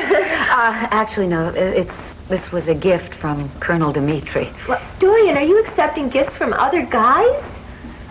Colonel Dimitri is not another guy. Honey, he's the man who led that revolution down in Mendora. You must have read. Right. Okay, yes. He arrived at my door. You know, the revolution had failed. He needed asylum. I took him in just for the night. And then he left, and he's out of my life. And I just hope the same can't be said of John. Dorian Lord, pessimistic. Well, we won't allow it, will we, Jeannie? We're going to cheer you up. How about Elmo tonight? Elmo? No, darling. Thank you very, very much. I'm just not in the mood for Elmos. The two of you go. Have a lot of fun. Elmo sounds great to me. I'd love to go. What the piggies Fantastic. Piggies never said fantastic in their lives, did they, Jessica? Never. Jessica, your mother might not realize it, but sometimes there are more important things than counting toes. There are no more important things. You tell him. There are no more. And honey. What, honey? You've got to remember that in your spare time you publish a newspaper. I don't have spare time, do I? Well, these pictures are from the Bates murder trial are going to sell a lot of papers. Look at this. Jamie Sanders, right after the ex-prison matron accused him of being mixed up in the murder. Look at that. I'm going to call the office. Clint, this is him. What? This is the man that I saw in the parking lot of the Green Dragon restaurant. This is the man who can prove where I was the night that Jessica was returned. Thank the Lord, Clint. This is the man who can prove that I did not turn into Nikki Smith. Sweetheart. Darling, I can't very well go to the Sanders house with the baby in my arms, can I? Will you hold on a minute? The sooner that Jamie Sanders tells the police that he saw me in the parking lot that night, the sooner we can all forget about Nikki Smith. That young man could be facing a prison term, honey. He might not be interested in confirming your story. Darling, he was there, and he saw me. All he has to do is say it. All right, I believe it. I believe you. But our baby is back. Now, why dredge up that whole long night again? Because Rafe and Captain Moore still believe that Nikki Smith may have kidnapped our baby. That's why. Now, Jamie Sanders can answer their questions, and he's the only one who can. All right. We'll talk to young Mr. Sanders. Well, here I am. All set to get started. Hi, Marilyn. Oh, Mary Lynn. All set for what? Oh, honey, Marilyn was nice enough to volunteer to come over here and spend some time with the boys this evening, and I said if it's all right with the boys, it's all right with me. Mary Lynn, what took you so long? You run and I'll make the pass. Oh, well, I hate to disappoint you guys, but I'm not great at football. However, if you happen to like superheroes... Wow, look at those. Well, let's go play Martian invaders. Hey, fellas, I'll tell you what. Why don't you take those upstairs and show them to Kim, huh? We have something important to do.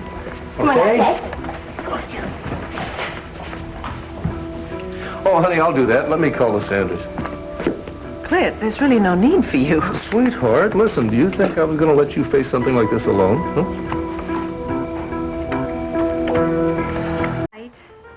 You've already ruined everything anyways. It's gonna get you a birthday gift, a surprise one. Tina, my birthday isn't for another month yet. Don't you think I know that? That's why I was arranging it in advance. It was gonna be something special. And I've ruined the big surprise, right? Well, I have a feeling it's still going to be a surprise because I just saw the jeweler. I still have no idea what's going to hit me about a month from now. Oh, so you're telling me I can still give you a big thrill in the near future, huh? Yeah, well, with my Tina, there's never a dull moment. Look, honey, we better get moving because I want to stop by Landfair before we jump on any kind of a plane, okay? Can't we call him from the airport? No, Tina, we can't. Now, come on. If you're worried about Clint not giving me the time off, don't. Because we're going to catch him in a hell of a good mood. And I'm sure that both he and Vicky will want us to be just as happy as they are right now. Come on.